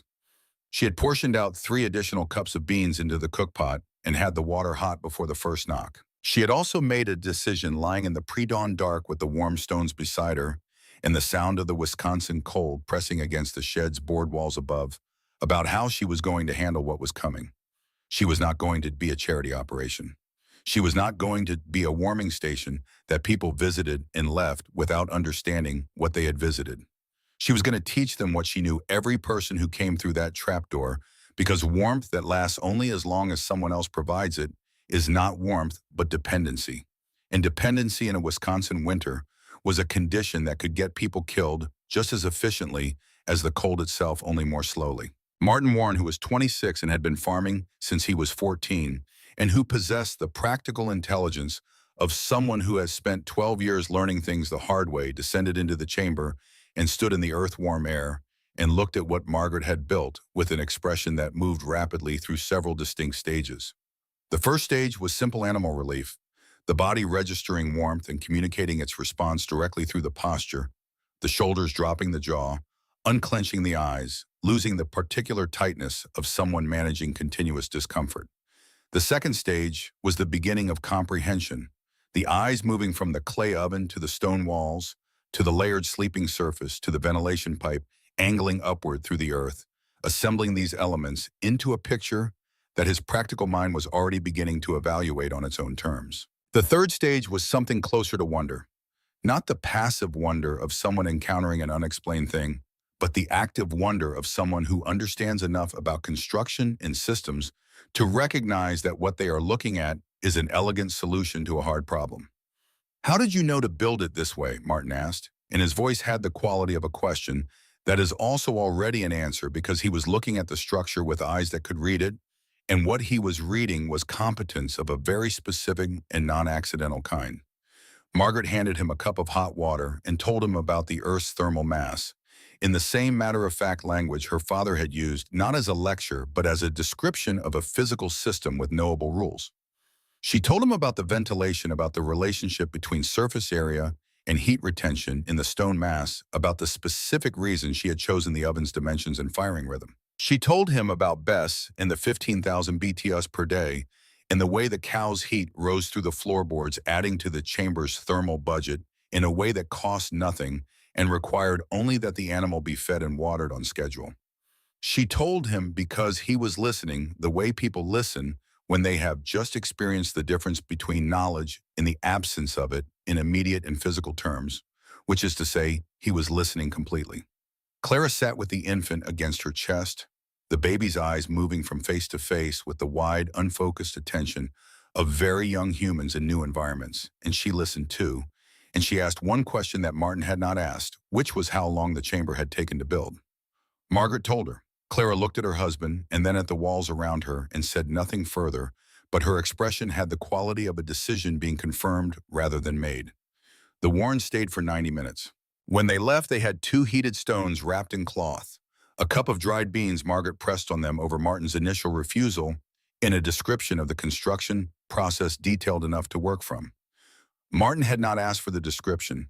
Margaret had given it anyway because he was the kind of man who would build what he needed to build, and because what he needed to build was what she had built, and because the knowledge of how to build it was worth more than the warmth of any single visit. By midday, 8 more people had come. They arrived in 1s and 2s from distances ranging from 1.5 miles to almost 4 miles, drawn by the information that had moved out from the Reinhardt household through the settlement, like heat moving through stone steadily and in all directions. A widow named Frances Aldrich, who was 57 years old, and who had managed her 60 acres alone since her husband's death in 1887, with the same quiet competence that characterized people who have been doing hard things alone long enough that the aloneness has become simply part of the condition of the work. A young man named Thomas Garfield, who was 19 and working a section of land adjacent to his father's farm, and who had arrived at the situation of needing warmth by the straightforward method of running out of everything, simultaneously firewood, food, and the particular optimism that young men in their first winter managing their own property use as a substitute for adequate preparation. A family of 5 whose name Margaret knew only as the Becketts, who had come from 3 miles north and who had the specific appearance of people who have been in crisis long enough that crisis has become their resting state. She brought them down in groups of 4, the maximum the chamber could comfortably accommodate without its temperature dropping below useful range. She fired the oven between groups, heating additional stones, maintaining the system at its operating temperature with the attentive precision of someone who understands that the margin between sufficient and insufficient is not large and must be actively managed. She gave everyone hot water. She gave the children, among them hardtack and the softened beans she kept warm on the cooking surface. And she told each group what she had told the Warrens, the same information in the same plain language, watching their faces as they processed it, noting which among them were truly hearing it and which were hearing only the warmth and the comfort and not yet the instruction beneath them. Frances Aldrich heard both. She was a small woman with a particular economy of movement, of someone who has done a great deal of physical work in limited space for a long time, and she sat in the chamber and looked at it the way a woman looks at a problem that has been solved. Well, not with admiration exactly, but with the focused attention of someone mentally reversing the engineering, tracing each decision back to the condition that required it. When Margaret described the ventilation pipe and its angle, Frances nodded once, a specific nod that acknowledged not just the information, but the precision behind it. When Margaret finished, Frances looked at her directly and said, "You've been living this way since when?" "Since November," Margaret said. Frances looked at the oven, at the walls, at the ceiling. "Alone." "Yes." Frances set her cup down carefully on the earthen floor and looked at her hands for a moment, then looked back up. "You should have taught the whole county in September," she said, and there was no reproach in it, only the recognition of someone who understood that the distance between knowing something and sharing it was sometimes the distance between life and death, and that this particular gap had very nearly been catastrophic. The 11th person arrived in the late afternoon of December 26 as the light was failing completely, and the temperature outside had dropped back below -20, with the methodical persistence of a cold that had decided it had not yet finished making its point. He was a man Margaret knew from the feed store in Ember Ridge, a man named George Pell, who had the reputation of being difficult in the way that men who are privately frightened sometimes acquire the reputation of being difficult, all the fear converted into a hard external surface that was easier to maintain than the vulnerability it concealed. He did not knock. He opened the shed door and stood in the opening with the cold coming in around him and looked at the space with the expression of someone who has been given directions he considers implausible and has arrived at the destination to find that the directions were accurate. Margaret was above ground for the first time in 6 hours, refilling the copper pot from the snow she packed against the woodshed's north exterior wall in the mornings. She looked at him. He looked at her. He was frostbitten on both ears, the skin waxy and pale in a way that would peel and would be painful for 2 weeks, and would not be permanent, but which was severe enough to indicate that he had been outside for longer than was advisable, possibly because he had been reluctant to ask for help until the alternative became untenable. "I heard what you built," he said. His voice had the texture of gravel, rough and compressed, a man forcing words out against the grain of his own pride. Margaret gestured toward the trap door. He went down without being asked twice. She followed. He sat in the chamber, with the oven's warmth pressing against him, and said nothing for 15 minutes, just sat with his frost-damaged ears slowly recovering their color and his hands wrapped around the tin cup she gave him. Then he looked around with the evaluating stillness of a man who has spent his life sizing up situations for what they demanded and what they offered. Not the carpenter's structural reading, not the farmer's thermal calculation, but the merchant's instinct for what a thing was actually worth, and to whom and why. "You're going to have a problem," he said. Margaret looked at him. "When word gets around fully," he said, his voice losing some of its compressed quality as the warmth worked on him, "and it will by tomorrow morning, you're going to have more people than this space can hold. Not 4 at a time. All of them at once, because people get desperate at the same time when the cold is the same for everybody." Margaret had considered this. She had been considering it since the first knock that morning. "I know," she said. George Pell turned his cup in his hands. He was a man who, when he understood a problem, immediately began converting his understanding into a response which was the quality that made him difficult in ordinary circumstances and useful in extraordinary ones. "Then you need to send them away with something they can use," he said, "not just warm them up and send them back to the same cold house." Margaret looked at him with the expression she had been using since October for occasions when someone said something that was accurate and that she had already known, but that gained a certain additional weight from being said aloud by a second person. "That's what I've been doing," she said. He was quiet for a moment. Then, "Show me the oven again. How you built the mortar." She showed him. She walked him through the clay and ash mixture, the ratios she had used, the technique for application, the curing time required before the first firing.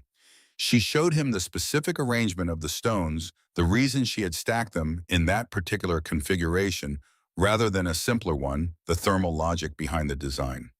He listened the way tradesmen listen, with his eyes moving to the joints in the surfaces and the points of connection, while his ears processed the verbal information, cross-referencing the two streams into a single understanding that was more complete than either alone. When he left, he took no heated stones. He did not need them for warmth in the same way the families with children had needed them. What he took was the construction information carried in his memory with the precision of a man who has spent his working life retaining the details of how things are put together and taken apart. She did not know that evening that George Pell would spend the following 2 days helping 3 separate families in the Ember Ridge area dig and construct versions of what she had built, working in conditions that were still brutally cold, doing it with the specific determination of someone who has converted a personal humiliation, his own need, his frostbitten ears, his arrival at a widow's woodshed on the edges of survival, into a productive outward force. She would not find out until weeks later. But the 11 people who came to the woodshed on December 26th and left with heated stones and construction knowledge and a detailed description of a system they could build themselves were already, without any of them framing it this way, the beginning of something that would extend well past the winter. On the 27th, Margaret woke to the knowledge that her bean supply had crossed a threshold. She had done the calculation the night before, and had done it again, lying in the pre-dawn dark, and had arrived at the same answer both times, which was that she had given away more than she had planned to give, and that her margin through January was now uncomfortably narrow. She was not going to run out, but she was going to be hungry in a sustained and cumulative way that would begin to affect her capacity for work within 2 weeks if she did not either reduce her expenditure or acquire additional supply. She did not have the means to acquire additional supply in any conventional sense. No money, no credit at the Ember Ridge stores, no family who might send provisions. She had what she had, and what she had was going to require more careful management than she had been practicing since Christmas morning. She reduced her daily bean allocation by 1/3 and added an additional cup of snowmelt water to each meal to increase the sense of volume. She inventoried her cornmeal and calculated what she could make from it, a daily cornbread cooked on the flat sandstone cooking surface of the clay oven, thin and dense and not particularly pleasant, but nutritionally adequate. She was not comfortable, but she was not in the category of people who were not surviving, and she held on to that distinction with both hands. The 28th came in gray, and still the wind, having finally paused after a week of continuous assault, the cold no less severe for the absence of wind, but at least now a static condition rather than a dynamic one. The temperature was -24 degrees Fahrenheit at dawn. The sky had the particular flat white quality of a sky that is finished, demonstrating what it can do, and is now simply maintaining what it has established. Margaret was inside the chamber in the morning, hearing the sounds of Bess above her, and the occasional muffled complaint of the chickens from the barn, and nothing else when she heard footsteps on the frozen path that were different from the footsteps of the people who had been coming since the 26th. Not different in number 2 people, and not different in pace, which was the exhausted efficiency of someone who has been cold for too long. Different in weight in the specific fall of the boots on the hard ground, in some combination of stride and impact that she would not have been able to describe, but that she recognized as immediately and completely as she recognized the sound of a crow or the specific creak of the woodshed door at different temperatures. She knew who it was before they stopped outside. She knew when she heard the absence of a knock, the particular silence of people who are standing at a door and do not knock because they have arrived at a threshold that their pride is not yet fully cleared, because knocking would be the formal act that converts this visit into what it actually is, and they are not yet ready to perform that conversion, even though they are here and the cold is real and there is no alternative. She climbed up through the trap door. She crossed the shed floor. She opened the door. Edward and James Thornhill stood in the late morning light of December 28th, and they were not the men who had stood outside the shed 5 weeks earlier and said what they had said. They were wearing the same coats, but the coats were doing less, the cold having won a progressive victory over the garments, in the way cold wins over everything that is not specifically designed to resist it. Edward's hands were wrong. She could see it from the doorway. The skin on the backs of his fingers darkened in the specific way of frostbite that has progressed past the first stage, the color of old leather in a place where the color should have been something else. His expression was the most stripped-down version of his face she had ever seen. Everything that was performance or authority or the habitual confidence of a man who owned land and legal papers, having been removed by 8 consecutive days of serious cold, what remained being simply a man in his late 30s, standing in the snow, needing warmth. James stood slightly behind and to the left of his brother. He was looking at the ground to the right of the doorway with the specific focused attention of someone who is not looking at the thing they are actually most aware of. He had the posture of a man managing a feeling that he has not had enough practice managing to do it without visible effort. They did not apologize. She had not expected an apology. An apology would have required them to convert what they had done into language, and the conversion of certain acts into language is a process that some people are constitutionally incapable of, not from lack of conscience, but from lack of the specific vocabulary of accountability, which is a vocabulary that must be learned and that no one in their family had apparently ever taught them. She did not need the words. She needed nothing from them in the sense that her survival had never required anything from them, had in fact been accomplished entirely in the absence of their cooperation and in the active presence of their opposition. She looked at Edward's hands. She looked at James' averted face. She stepped aside. The meaning that passed in that stepping aside was not small. It was not forgiveness exactly, because forgiveness implies that the offense was of a scale that required formal acknowledgement and a release. And what Margaret felt standing in the doorway of the woodshed she had built her survival beneath was something more complicated and also more final than forgiveness. It was the recognition that cold was cold and that it fell equally on the people who deserved it and the people who did not, which was a kind of justice that required no human administration and asked nothing of anyone except the willingness not to add to it. They came in. They saw Bess in her pen. They saw the trap door. They did not ask questions. Edward crouched at the trap door's edge and went down first, moving with the careful deliberateness of a man whose hands are not fully reliable, and James followed, and Margaret came last and pulled the trap door closed above them. The chamber received them the way it received everyone, without adjustment, without judgment. The oven radiating its steady and completely impartial warmth, the river stones holding their stored heat with the complete indifference of objects that do not know who is sitting beside them. Edward sat with his damaged hands extended toward the oven and processed the pain of returning circulation with the same internal compression he used for everything he found inconvenient to feel his jaw set the muscles along it working in silence. James sat against the south wall and looked at the space in a way that was different from how Martin Warren had looked at it and different from how Otto Reinhardt had looked at it. He was not reading it as a construction. He was not calculating its physics. He was sitting inside the evidence that a prediction he had made 5 weeks ago in this same yard in front of this same shed had been wrong.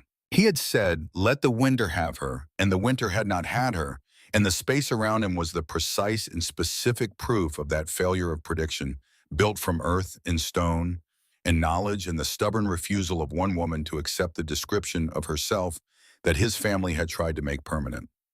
The evidence was quiet and warm and entirely without reproach, and that absence of reproach was in some ways harder to sit inside than accusation would have been. She gave them hot water.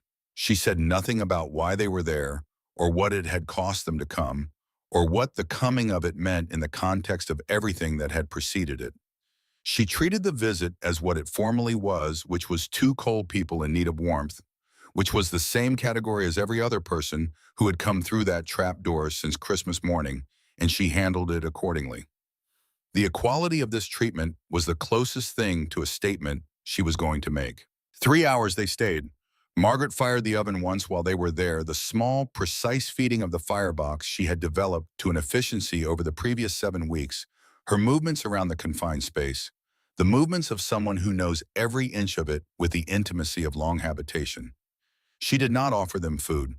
Her supply was too narrow for that, and there was a kind of honesty in not offering it that she thought if she thought about it at all, they were capable of understanding.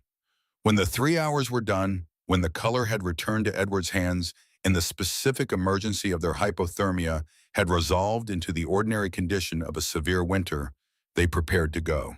Margaret climbed up first and opened the trap door and stood in the shed while they emerged. Edward went to the door of the shed. He stopped. His back was to her, and his hand was on the doorframe, and he stood there for a moment in the posture of a man deciding whether to do something he does not know how to do. "Thank you." Two words barely above a carrying volume directed at the cold air beyond the doorframe rather than at the woman standing behind him. Not adequate, not remotely adequate to the full accounting of what had passed between them and what it had required of her to set it aside. But real, which is the only standard that matters for words spoken from places where most people keep nothing speakable. James went through the door without speaking. He stepped into the white, cold afternoon and moved away from the shed toward the horses they had tied to the fence post at the edge of the yard. And then at a distance of perhaps 30 feet, he stopped. He did not turn completely. He turned enough, just the fraction of a turn that brought his face into the space where she might see it from the doorway if she was watching, which she was. He looked back once. One look without words attached to it, without the structure of an apology or the architecture of a reckoning. Just a look from a man who was not able to say what the look contained and who had decided at the last possible moment to let it be seen anyway. She watched them ride south toward the county road until the gray afternoon had absorbed them completely. Then she went back below. The cold broke on January 2nd, 1892. It did not break suddenly or dramatically, which was in some ways appropriate for a cold that had been building its case for 7 weeks. It broke the way things break when they have reached the limit of their own conditions, a gradual relinquishing rather than a collapse. The temperature on January 2nd climbing to -12, then on January 3rd to -4, then on January 4th crossing the zero line and continuing upward with the tentative quality of a system that is not certain it has permission. By January 6th, the temperature at midday was 22 degrees above zero, which was still deeply cold by any standard that did not include the previous 3 weeks, but which felt to the people of Ember Ridge and its surrounding farms like the return of something they had not been certain would come back. Icicles began on January 7th. They formed on the south-facing eaves of every structure in the county, thin and slow at first, and then longer and more confident as the daily temperature. Cycling became more pronounced, the midday warmth providing the melt and the night cold, providing the refreezing and the icicles growing from this daily negotiation. The sound of dripping water, which had been entirely absent from the landscape since early December, returned to the gutters and the edges of roofs in this sound ordinary modest, the sound of water doing what water does when it is no longer frozen, was received by the people who heard it with a depth of relief that bore no relationship to the sound's inherent significance. Children went outside. They went outside because they were children and because children process the end of a crisis by immediately returning to the activities the crisis had interrupted without the debriefing period that adults require. They threw the last of the heavy, wet snow at each other in the yards of houses that were still half-drifted, their voices carrying across the January air with a clarity that the weeks of brutal silence had made unfamiliar. The men of Ember Ridge gathered at the feed store on January 8th, the first time the store had been open in 11 days, its owner having judged the preceding period too cold for commerce and too dangerous for the road travel that commerce required. They gathered with the specific quality of people who have survived something together and who are in the early stages of converting that survival into a shared narrative, which is the first step in the long process by which a community comes to understand what it has actually been through. The stories were already taking the shape of the genre, the extremity of the numbers, the specific failures and losses and near misses, the ways in which the cold had exposed the inadequacy of preparations that had seemed adequate in October and had been revealed by January as insufficient in ways that would require different thinking going forward. Margaret's name came up. It came up in the way that names come up when people are assembling the full accounting of an event, filling in the details that individual knowledge cannot provide, cross-referencing one person's information against another's.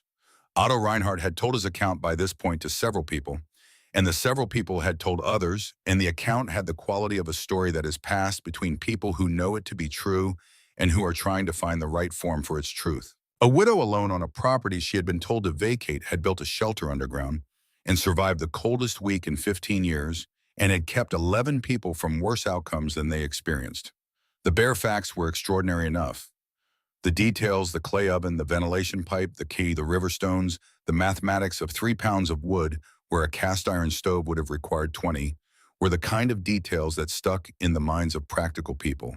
The way useful information sticks, because practical people have a specific kind of memory for things that work.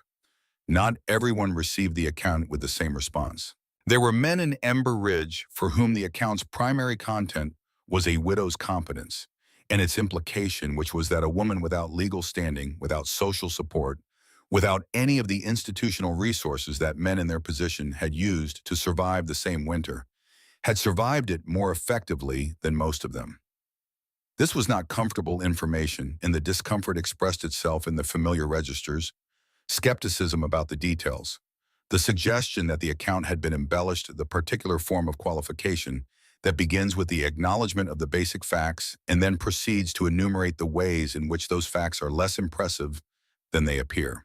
These were not arguments made in bad faith exactly, but they were arguments made in the service of a conclusion that had been arrived at before the evidence was examined, and they did not survive extended contact with the testimony of the 11 people who had been in the chamber. Frances Aldrich told her account at the church on January 9th at the first Sunday service since December 21st. She was not a woman given to dramatic public statement, and she did not perform her account. She gave it in the same plain factual language she used for everything standing in the aisle with her coat on, because the church was still not fully warm, and she described what she had seen and heard and felt in the underground chamber and what she had understood from Margaret's explanation of its construction.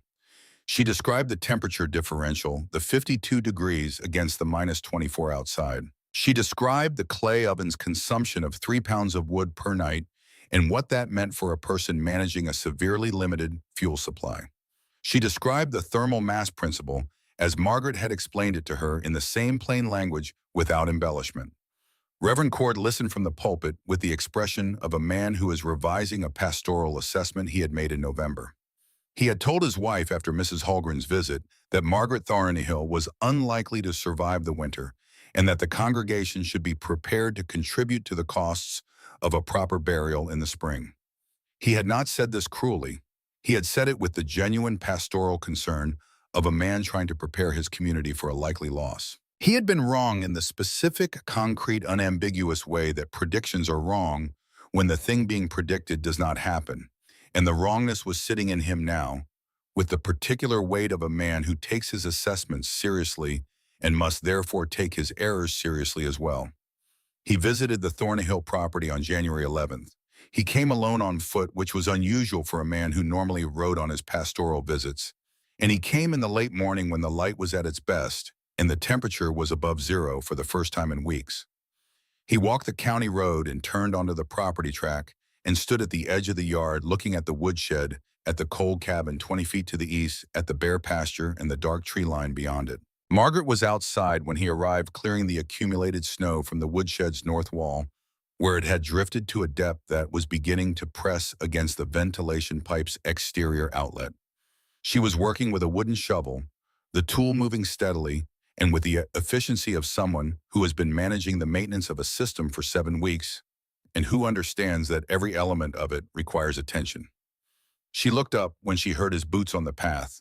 She watched him cross the yard toward her with the expression she had been using since November for encounters that required neither hostility nor excessive welcome, simply present, simply herself. He did not offer a prepared speech. He was a man who had been preparing speeches twice weekly for 19 years, and he had learned to recognize the situations where they were not useful, and this was one of those situations. He stood at a respectful distance and asked if she was well, and she told him she was well, and he asked if she had enough to eat, and she told him she had enough, and he stood in the January cold looking at a woman who had done something he did not have adequate language for, and who clearly had no interest in helping him find it. "I was wrong about you," he said at last, and the simplicity of it was either the result of his pastoral training or the result of having arrived at a point where the simplicity was the only honest option, and he had enough integrity to take it.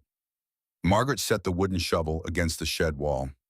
"You were working from what you could see," she said, and this was the full extent of the absolution she was prepared to offer, and it was enough, and he was a man of sufficient spiritual experience to recognize that it was enough and to take it without asking for more. He asked if he could see the chamber. She showed him. He descended through the trapdoor into the earth with the careful movements of a 60-year-old man navigating an unfamiliar space and stood in the underground room with his hat in his hands and looked at the clay oven and the smooth walls and the layered sleeping surface and the ventilation pipe and said nothing for a long time. The chamber was cool now, the oven not having been fired since early morning, but it was still warmer than the air outside by 30 degrees, and the evidence of its function was visible in every surface.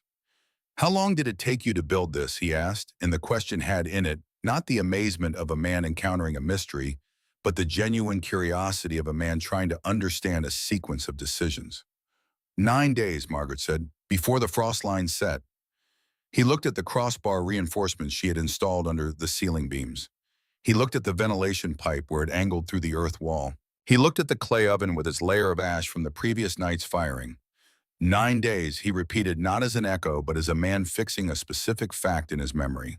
She walked him through the system's operation as she had walked every visitor through it, the same plain explanation, the same sequence from thermal mass to ventilation to fuel efficiency to sleeping surface insulation. He listened with the full attention of a man whose weekly practice requires him to extract meaning from content and who is encountering content that does not require that extraction because the meaning is right on the surface, available to anyone willing to look at it directly. When he climbed back up through the trap door and stood in the woodshed brushing the earth from his coat, he looked at her for a moment with an expression she had not seen on his face in the 11 years she had known him from the pews of his church.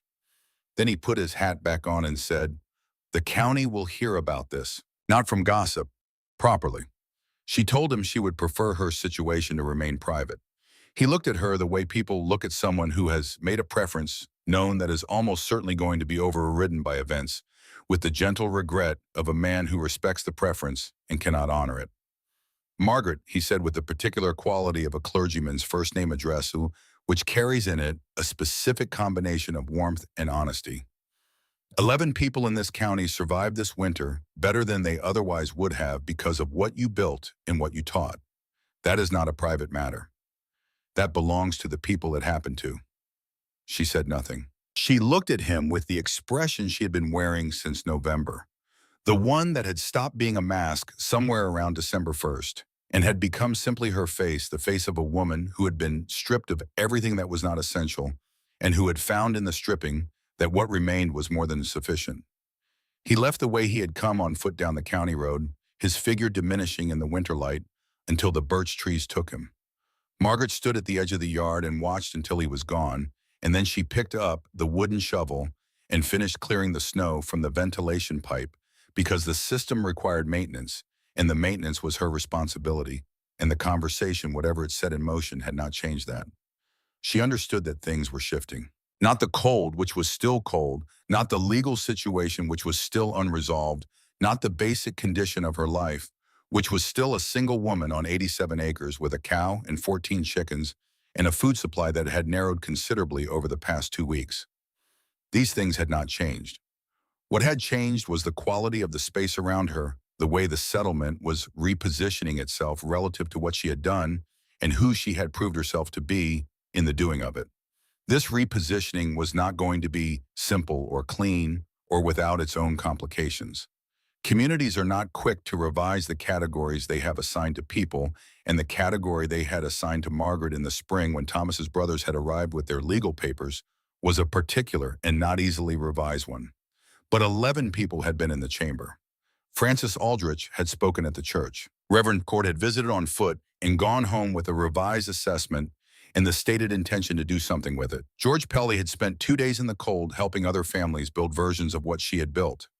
The information was moving in directions she had not initiated and could not fully trace, and it was taking with it a description of her that was different from the description she had been given in the spring, a description written not in legal language, but in the language of what she had actually done and who had witnessed it and what they reported when they did.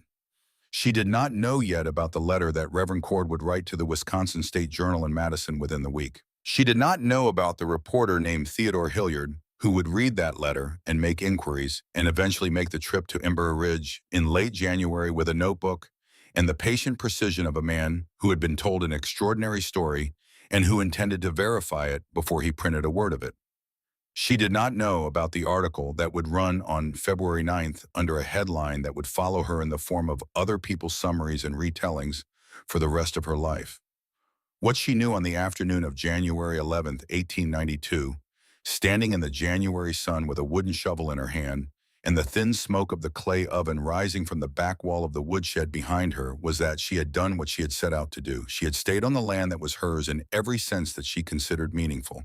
She had kept herself alive and had kept others alive in the keeping. She had used the only resource she had possessed that could not be taken away from her, the specific knowledge her father had pressed into her hands across a fire in Pennsylvania when she was 15 years old, and she had used it not merely to survive, but to demonstrate something about survival that went beyond her own case. The ground beneath her feet held its temperature.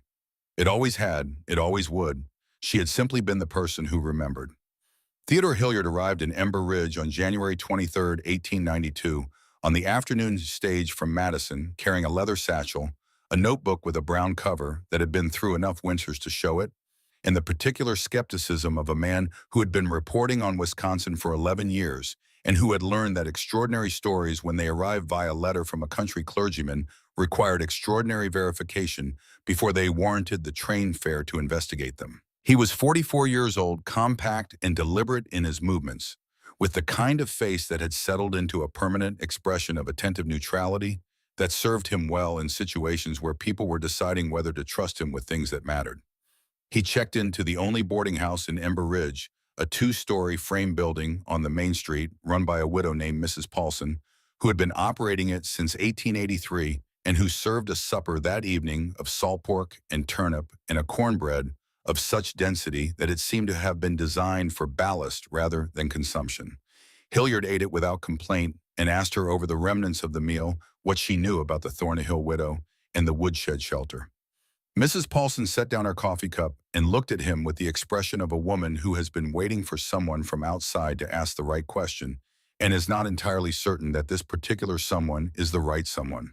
"I know what Otto Reinhardt told my husband," she said. "And I know what Francis Aldrich said at the church, and I know what George Pell told my neighbor's husband when he was helping him build something in his root cellar. And I know that none of those 3 people are given to fabrication, which is more than I can say for most of the stories that pass through this town." Hillyard wrote nothing in his notebook during this conversation. He had learned long ago that the notebook changed what people said, made them aware of permanence in a way that caused them to edit towards safety, and he preferred the unedited version for his initial pass through a story.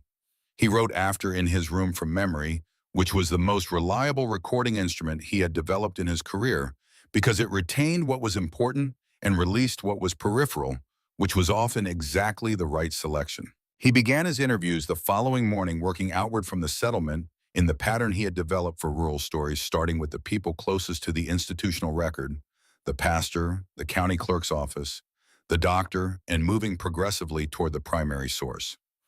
He had learned that arriving at the central figure of a story before he had assembled the surrounding context was like walking into a building without knowing what it was built for, and that context changed everything about how a person heard what they were told. Reverend Cord received him in the church on the morning of January 24th and spoke for an hour and a half, which was 45 minutes longer than Hillyard had allocated for the interview and which turned out to be necessary. The pastor had the specific quality of a man who has been wrong about something significant and who has done the internal work of acknowledging it honestly, and this quality made him a better source than he would have been if he had simply been right all along. He described what he had told his congregation in November about Margaret's prospects. He described his visit to the property on January 11th. He described the chamber in detail with the precision of a man who had stood in it and looked at it with full attention and who understood that his pastoral error had been the result of looking at a situation from too great a distance and seeing only the outlines. She had already solved the problem before I knew the problem existed.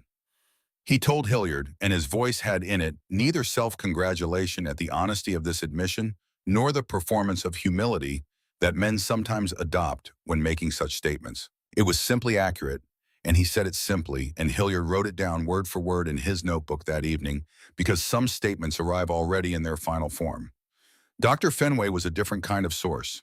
He had attended 5 of the 11 people who had visited the woodshed in the days following Christmas, treating frostbite and mild hypothermia in the days after the cold broke, and he had each time been told by his patients in varying degrees of detail that they had spent time in the underground chamber before conditions had deteriorated to the point where he was needed. He was a medical man of the specific Wisconsin County variety, which meant he was practical and unsentimental, and had a strong aversion to anything that smelled like superstition or folk remedy masquerading as treatment. He had been initially resistant to the accounts his patients gave him because the accounts involved a woman practicing a kind of earth science without formal training, and formal training was something he valued perhaps more than he should have given the specific circumstances. But Fenway was also an honest man, and the honest accounting of what he had seen in his patients was that the ones who had spent time in the chamber before the worst of their cold exposure were in better condition than those who had not, and this differential was not small. He told Hillyard this in the direct language of a man giving a clinical report, stripping out the narrative and giving only the outcomes, which was exactly what Hillyard needed from him. The reporter spent 2 hours with the doctor and left with 3 specific cases documented in adequate medical detail to anchor the human cost of the cold in numbers and outcomes, rather than merely in the emotional register of survivor accounts. Otto Reinhardt received Hillyard on the afternoon of January 25th at the Carpenter shop, which had been warm since the second week of January and which smelled of sawdust and linseed oil, in the particular dry warmth of a wood fire that has been burning steadily for some time. Otto had known since the morning of December 26th, when he had told 3 people before noon, despite his promise that the story was going to move further than he could contain, and he had made his peace with that movement and with what it meant for the promise. He told Hillyard everything in sequence, with the carpenter's instinct for structural clarity, the background, the decision, the walk through the snow, the arrival, the trap door, the chamber, the warmth, the stones, the instruction. He told it without embellishment and without reduction, and the account he gave was so detailed and so specific and so internally consistent that Hillyard, who had spent 11 years listening to people tell him things they had seen and experienced, and measuring their accounts against his accumulated sense of what truth sounds like, had no significant doubt about any of it before he had filled the first page of his notebook. Frances Aldrich he found at her farm on the morning of January 26th, a mile east of the Thornhill property on the county road.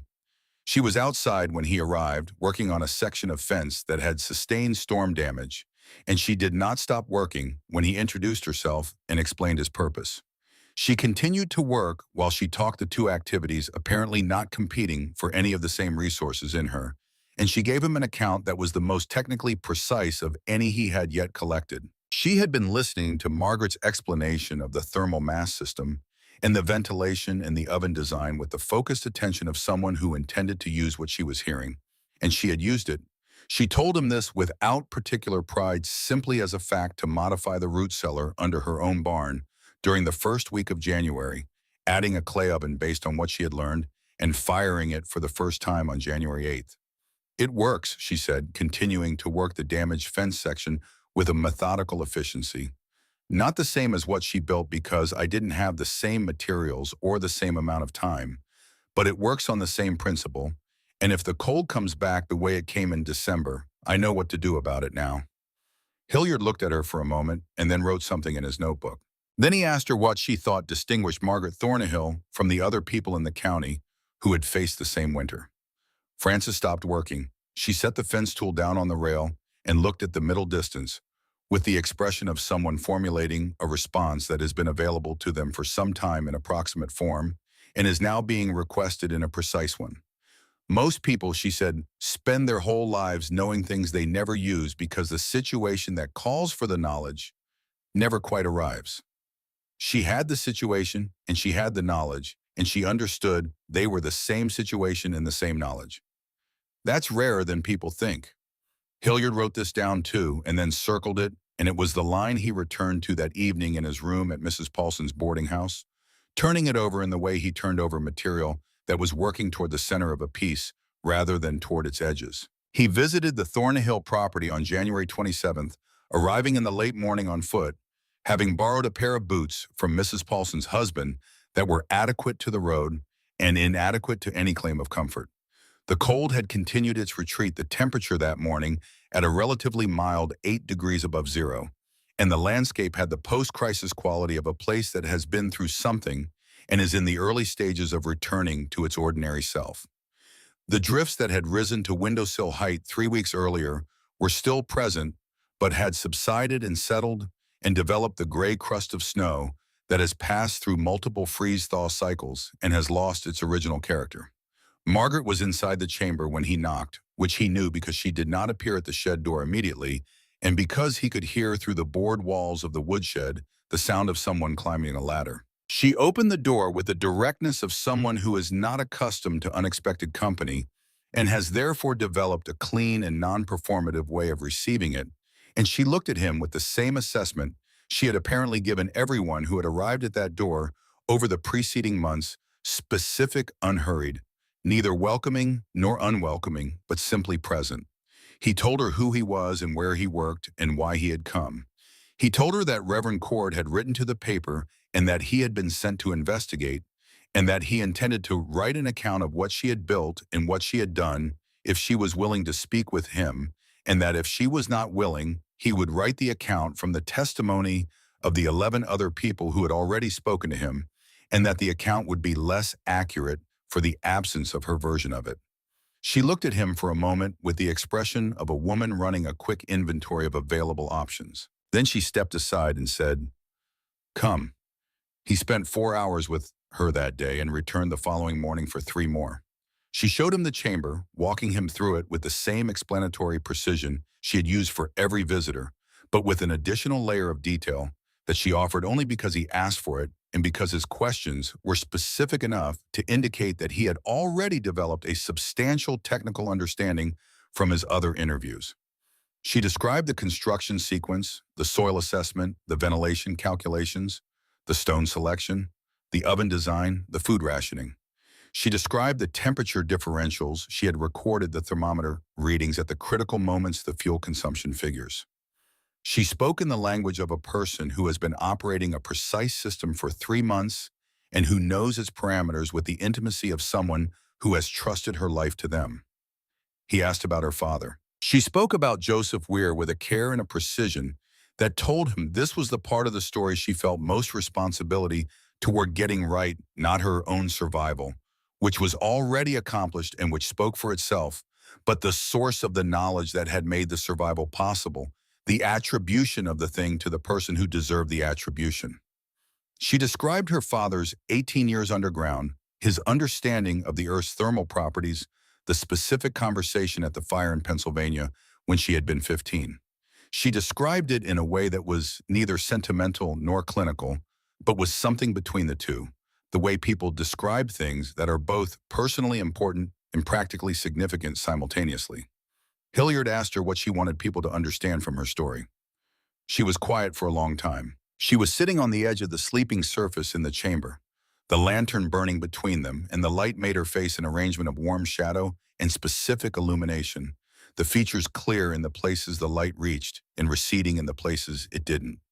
She had been sitting in this space for 3 months, had done most of her serious thinking here, and the thinking showed in the quality of her stillness. "I don't want people to understand anything in particular," she said at last. "I want people to know that the knowledge existed and that it worked and that anyone with the same knowledge and the same situation would have done the same thing. I am not the remarkable part of this story. The knowledge is the remarkable part. I happen to have it. Other people can have it now." Hillyard wrote this down.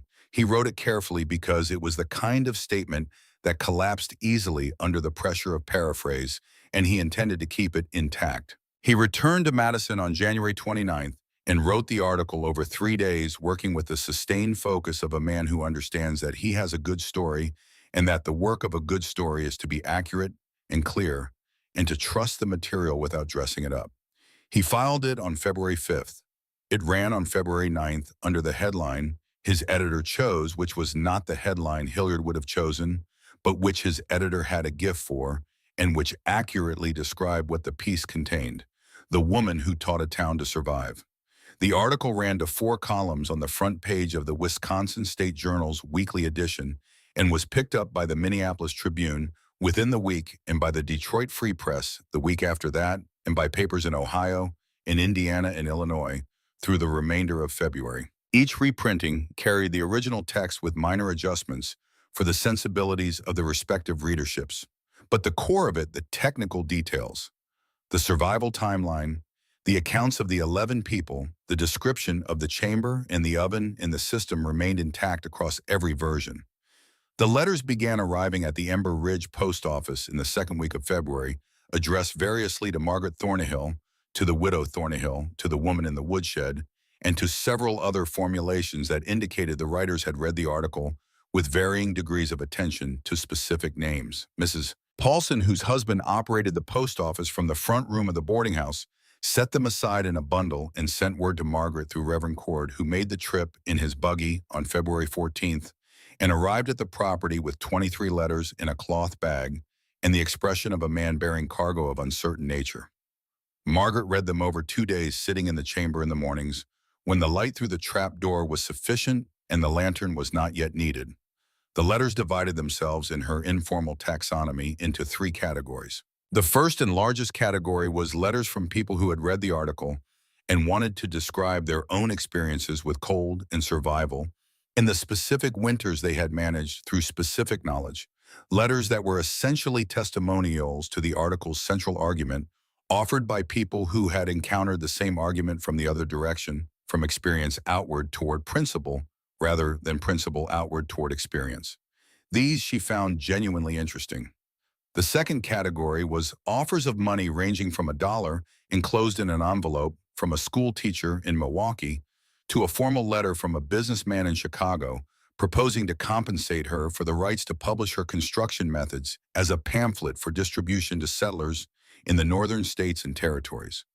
These she set aside. The third category was marriage proposals, 7 of them from men whose letters ranged from brief and businesslike to one extended and rather elaborate document from a widower in Green Bay who appeared to have given the matter considerable thought and who had arranged his argument in numbered points as though preparing a legal brief. She declined all of them, the money and the marriage, both in brief replies that she wrote at the kitchen table in the cabin, which she had moved back into in the second week of January, when the cold had receded to the point where the cabin fireplace could manage it without consuming more wood than she had. The replies were courteous and final. She did not explain her reasoning at length. She was a woman who had spent 3 months in the earth relying entirely on her own judgment, and her own judgment on these matters was that the money would create obligations she could not predict and did not want, and the marriages were questions she had already answered, not in any formal sense, but in the practical sense that mattered more to her, answered by the 3 months in the chamber, in the 11 people through the trap door, in the legal situation that had not yet resolved itself, and that she intended to resolve on her own terms without the complications that another person's legal standing would introduce. The legal situation resolved itself in March not through any single dramatic proceeding, but through a process that had the organic and somewhat disorderly quality of community consensus converting itself into official record. George Pell, who had returned from his 2 days of construction work in the aftermath of Christmas with a revised and comprehensive understanding of what Margaret had done and what it had cost and what it had produced, had been speaking to people in Ember Ridge and in the surrounding county about the question of her land claim since the first week of January. He was a man whose social credibility rested on his reputation for practical judgment rather than on charm or institutional position, and his opinion carried the specific weight of someone who was known to have no reason to favor a conclusion other than that it was the correct one. Otto Reinhardt had given a formal written statement to the county clerk in the second week of February describing in detail what he had found at the Thornhill property on December 25th and what he had observed of the property's management over the preceding months, and attesting to his belief that Margaret Thornhill had maintained continuous and productive occupancy of the land as a primary resident since the death of her husband in April. Francis Aldrich had submitted a similar statement, as had Dr. Fenway, who included in his account the medical details of the 5 patients he had treated, whose condition had been materially affected by their time in the chamber, which constituted a form of documentation that the county clerk found unusually specific and therefore unusually useful. The county clerk was a man named Edwin Barrows, who had been in the position for 7 years and who had seen a considerable variety of land disputes and inheritance complications in those 7 years, and who had developed through this exposure a working understanding of the relationship between formal legal documentation and the more complicated question of what the law was actually designed to protect. The law of Wisconsin in 1892 did not provide Margaret Thornhill with a clear statutory path to title, but common law which had been accumulating in American courts for over 100 years, and which recognized the rights of people who had lived on and improved and depended upon land regardless of the formalities of title transfer, offered a different and in some respects more fundamental set of principles. Barrows wrote a letter to Harold Thornhill in Walsall in the second week of February, informing him that the county had received sworn testimony establishing Margaret Thornhill's continuous occupancy and productive use of the property at Ember Ridge, and that the county was prepared to recognize her claim under common law if the Thornhill family chose not to pursue formal legal action to the contrary. He attached to this letter without editorial comment 3 pages of excerpts from the sworn statements he had received, including Fenway's medical documentation and a copy of the Wisconsin State Journal article. Harold Thornhill was 81 years old in February of 1892. He had been ill through the winter with the same constellation of ailments that accumulates in men of his age who have spent their lives doing physical work in cold climates, and he had read the county clerk's letter and the attached materials in bed propped on 2 pillows with his youngest daughter, reading portions of it aloud because his eyes were not reliable at distances greater than arm's length. He had known Thomas's wife slightly, had met her twice, in 11 years had no particular feeling about her either way, and had signed the original legal papers primarily because Edward had asked him to, and because Edward was the eldest, and in the ordinary course of things, the eldest's judgment on family matters was deferred to. He had not entirely understood until he was lying in bed in February reading the county clerk's letter that the consequence of the papers he had signed had been to put a 32-year-old widow in a legal position that had required her to live underground through the coldest December in 15 years in order to survive. He did not respond to the county clerk's letter. He did not direct his sons to pursue formal legal action. He simply did not respond, which in the specific and functional language of legal non-action constituted the absence of opposition that Barrows needed to proceed. By the 15th of March, the county had formally recorded Margaret Thornhill as the occupying resident of the 87-acre Ember Ridge property, with a notation citing common law occupancy rights and referencing the sworn testimony of record.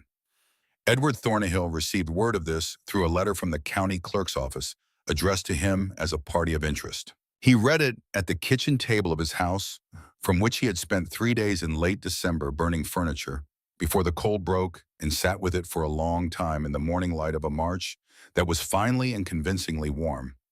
He did not write a response. He did not seek additional legal counsel. He folded the letter and placed it in the box where he kept documents of record and did not speak about it to James or to his wife or to anyone else. And the silence around it was the shape that his reckoning took, private and unmeasured and belonging entirely to him. James heard the news from his wife, who had heard it from Mrs. Pison at the feed store, and he received it in the particular way of a man who has been expecting a verdict and who has already, without admitting this to himself, understood what the verdict would be. He stood at the window of his house the evening he heard it and looked at the March fields, which were soft now and beginning to show the specific brown of soil that has been covered in snow for 3 months and is returning to its own color in the warmth. And he thought about one specific moment, the moment when he had turned and looked back at the woodshed from 30 feet away in the December cold. And he was honest enough with himself in the privacy of his own mind on that March evening to acknowledge that the look had contained something he was not prepared to name out loud, but which he understood was a form of recognition he had owed her since long before that morning, and which he had paid in the only currency he had available to him, in a single silent look across a yard full of snow. Neither brother returned to the property. They had farms of their own to manage, and the winter had cost them significantly in fuel and provisions and structural damage, and the practical press of their own recovery left limited space for the navigation of a complicated situation that had, for better or worse, resolved itself without requiring their direct participation. Margaret did not expect them and did not wait for them, and the 87 acres settled into the spring of 1892 with the particular quality of ground that has been contested and has come to rest.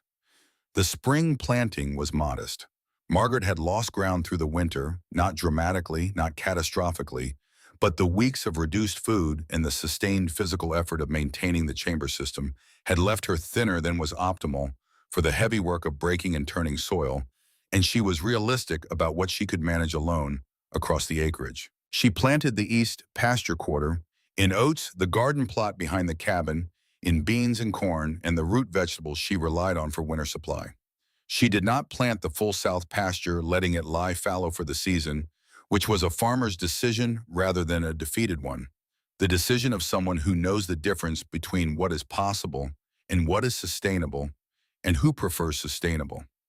Bess calved in April a healthy heifer that Margaret named nothing because she was not a woman who named things that might need to be sold, which was practical and also slightly sad in the way that practical decisions sometimes are. The chickens, all 14 of them, having survived the winter in the barn with the collective determination of animals that had apparently decided they were not interested in dying, resumed their spring production with the reliability that had always characterized them. The creek thawed in late March and ran high with snowmelt for 2 weeks and then settled into its normal summer self-clear and quick over the stones she had collected from it in November. Theodore Hillyard came back in May, not professionally but personally, on his way to a family visit in the northern part of the state, and stopped at the property for an afternoon. He found Margaret outside working the oat field with a hand cultivator, and she stopped and offered him water from the house well, and they sat on the cabin step in the May sun and talked for 2 hours. He told her the article had generated more correspondence to the journal than any piece he had published in 11 years of reporting. He told her about the reprints and the letters from readers and the response from agricultural extension offices in 3 states who had asked for copies of the construction details for distribution to homesteaders. She listened to this without particular expression, and when he had finished, she asked him if the details in the article were accurate, and he said they were as accurate as he could make them, and she nodded and said that was what mattered. He asked her if she had reconsidered the offer from the Chicago businessman about the pamphlet, and she said she had not. He asked her why, and she looked at him with an expression that was patient, but that had in it a very slight quality of impatience, with the question the impatience of a woman who had answered the question internally a long time ago, and who found its external reemergence mildly tedious. "The knowledge belongs to anyone who wants it," she said. "It always did. Putting it in a pamphlet that someone sells doesn't make it more available. It makes it more purchased. Those aren't the same thing."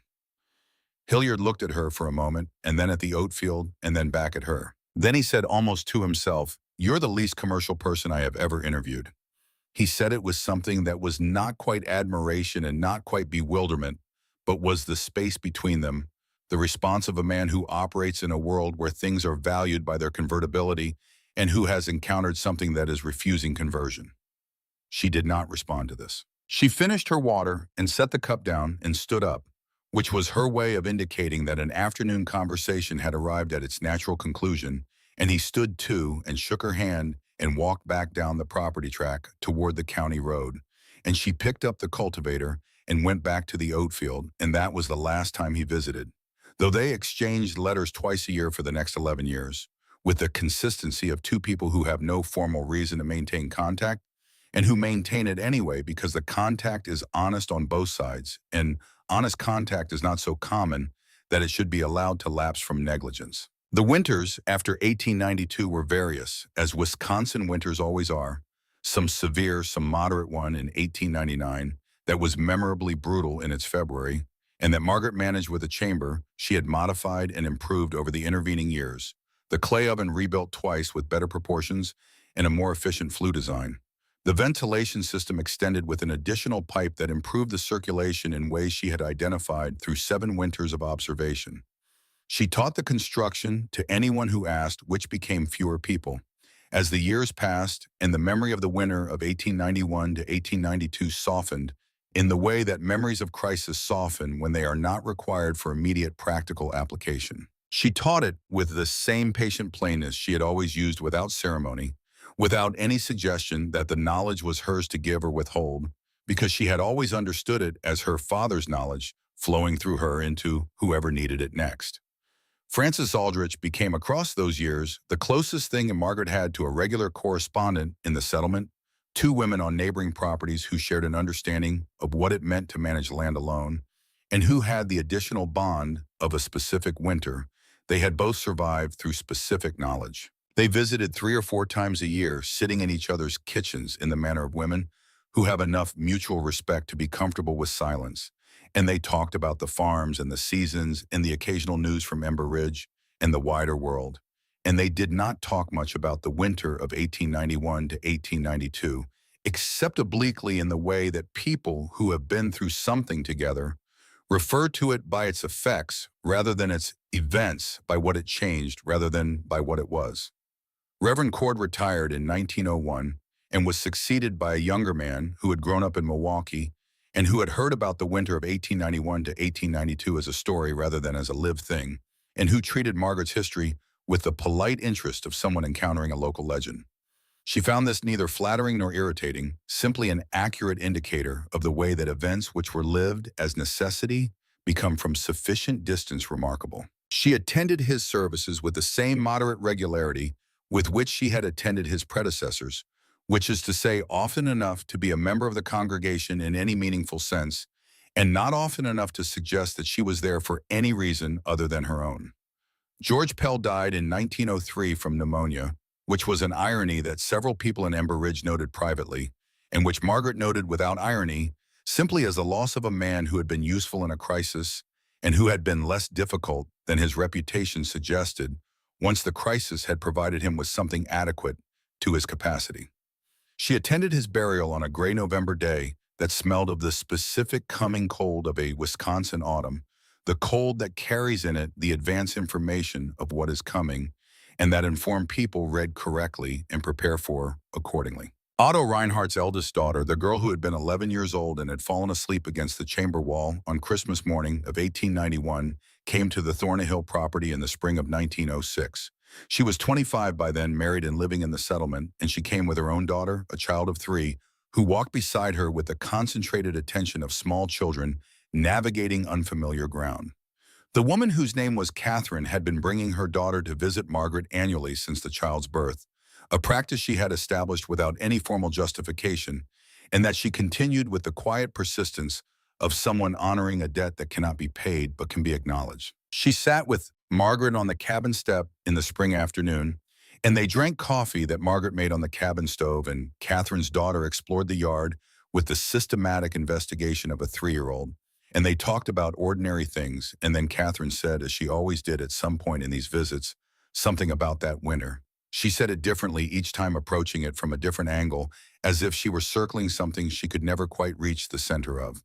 This time she said, "I don't think I understood until I had my own children what it meant that you fed us, that you were running out of food and you gave us what you had." Margaret looked at her over the coffee cup. She was 47 years old in the spring of 1906, her face carrying the accumulated weather of 2 decades of northern Wisconsin farming, the features precise and direct in the way that faces become when they have spent a long time turned toward what is actually in front of them rather than toward what they wish were there. "You were hungry," she said. "That was a fact. What I had was sufficient to address it. That was also a fact. The rest of it is the story people tell afterward." Catherine looked at her for a moment with the expression of a woman who has been told something she already knew, in terms that make it feel newly true. Then she looked at her daughter in the yard and looked back. "The story people tell afterward is how they remember what to value," she said. "That's not nothing." Margaret was quiet for a moment. The child in the yard had found something interesting near the base of the woodshed's north wall, a smooth stone, probably one she had dropped there years ago from the creekside collection, migrated to the surface over a decade of frost heave. The child picked it up and held it in both hands with the specific reverence that small children bring to found objects. Margaret watched her and said nothing, and the silence had the quality of agreement. The farm was never prosperous in the way that good soil and hard work can sometimes produce prosperity, because prosperity requires more than good soil and hard work. It requires capital and credit, and the accumulated advantage of land held in stable ownership across generations, none of which Margaret had ever possessed in the forms required. What she had was adequate. The oats paid for what she could not produce herself. The garden supplied the winter staples. Bess's successor and her successor's successor provided the milk and occasional additional income from calves sold in the springs. The chickens provided eggs until they didn't and were replaced when they didn't. She managed the 87 acres with the conservative precision of someone who has no margin to absorb error and who has become, through long practice, very good at not making errors. She never planted the full acreage. She never tried to. She understood the farm's capacity and her own capacity and the relationship between them, and she managed to that relationship rather than to some other farm's theoretical output, which was the specific practical intelligence that her 11 years with Thomas and her subsequent 22 alone had refined to its most functional form. The summers were good in the way that northern Wisconsin summers are good, short and intense, and producing the particular quality of light in July that people who have survived the winters earn the long northern evenings when the sky stays lit until 9 and the air is warm enough to sit outside without a coat, and the whole landscape operates in a key that bears no resemblance to the key it operates in from November to March. Margaret sat outside in those evenings on the cabin step, not exactly at peace, because peace was not a word she associated with a mind as continuously active as hers, but at something that served the same function, a stillness that was earned rather than given, and that carried in it the specific gravity of a life that has been lived at close range to its own consequences. She thought about her father in those evenings with a regularity that increased as she aged, the way the early figures in a life tend to grow rather than diminish, with distance becoming more present rather than less as the years between the remembering and the remembered accumulate. She thought about the descent into the coal shaft 5 days a week for 18 years, the specific discipline of a man who had gone into the dark and come back with knowledge of it. She thought about the fire in the house outside Allegheny City and the particular quality of his voice when he had told her what the earth held. She thought about the fact that she had been 15 and had not known she was being given something she would need, and that she had kept it anyway through everything that came between then and now, through the move west and the marriage and the 11 years of farming and the death and the legal dispossession and the 3 months in the earth and the 11 visitors and the broken cold and the spring and all the subsequent springs stacked one behind the other into the long corridor of her remaining years. What her father had given her was not comfort. It was not safety. It was not the assurance that things would work out, which is the thing people most often want from the people who come before them, and which the people who come before them are almost never in a position to provide. What he had given her was knowledge. Specific, accurate, transmittable knowledge about the way the physical world actually worked, and the implicit understanding that the way the physical world actually worked was available to anyone who paid the right kind of attention to it and was not the exclusive property of the wealthy or the formally educated or the legally protected.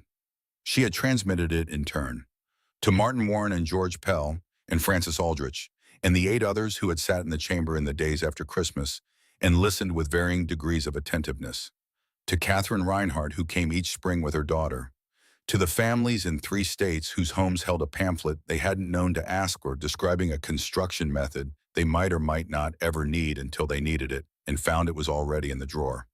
She died in her sleep on March 3, 1913, at the age of 54. It was a mild night for March, the temperature above freezing for the first time in 10 days, and the sound of water running free somewhere on the property had been audible since the previous afternoon. She had eaten supper alone at the cabin table, as she had eaten most of her suppers for the preceding 22 years, and had gone to bed at the hour she always went to bed and had not woken. Francis Aldrich, who had developed the habit of checking on her each week through the late winter months, found her the following morning and sent word to Reverend Cord's successor, who came and recorded the date and the cause, which the doctor listed as cardiac failure, meaning the heart had done its work for 54 years and had finished. The burial was in the eastern pasture in the ground she had helped clear in the first years of her marriage, in the ground that had been contested and had come to rest as hers, and that was in the deepest sense the ground her knowledge had been drawn from and had returned to. The turnout was significant for a woman who had spent 22 years keeping principally to herself, which was a measure of the distance between the person a community knows and the person a community requires, the two sometimes being the same person, and the relationship between them not becoming fully apparent until one of them is no longer present. Otto Reinhardt carved the headstone himself from a piece of limestone. He chose for its density and its gray-white color, the same color as the sky over Ember Ridge in a hard November. He carved her name and her dates, and below them, at Catherine's suggestion, three words that were not an epitaph in the usual sense, but were the most accurate description available of the things she had done and the things she had been. She remembered warmth. The woodshed stood for another 18 years after her death, maintained by the succession of families who farmed the Thornahill property through the teens and 20s, maintained not with any particular reverence, but with the practical respect that useful structures receive from people who need them. When the county extended State Road 29 through the northern part of Ember Ridge Township in 1931, the road's path ran directly across the site of the woodshed, and the demolition crew that arrived in June of that year found the structure still standing, its boards gray and weathered and thin in places, but its basic integrity intact after 40 years of Wisconsin winters. They found the chamber when they broke through the floor. The foreman of the crew, a man named Harold Gibbs, who had been doing road construction in Wisconsin for 14 years, stood at the edge of the opening and looked down into the earth. The walls were smooth. The clay had dried to a hardness that had resisted the decades with the stubbornness of material that has been properly prepared and has had no reason to change its condition since. The clay oven in the northwest corner was intact, its stone face blackened with the accumulated soot of 3 months of careful firing and untouched since. The ventilation pipe was still in place in the rear corner, its angle unchanged, its cast iron body rusted further, but structurally present. The air in the chamber, when Gibbs crouched at the opening and held his hand toward it, was noticeably warmer than the June morning air above, which was already warm, which meant the differential between the chamber and the surface was still present and still measurable 40 years after the woman who understood why it existed had stopped being alive to explain it. He stood at the edge for a long moment before signaling his crew to proceed. He was not a sentimental man, and he had a road to build and a schedule to maintain. But he stood there anyway because the thing below him was doing something that things below ground are not supposed to do, which was holding warmth, which was being precisely what it had been built to be, surviving without anyone maintaining it or believing in it, which was the thing it had in common with the woman who built it, and which would have been, if she had known about it, not a surprise, but a confirmation. The road continued, the ground remembered.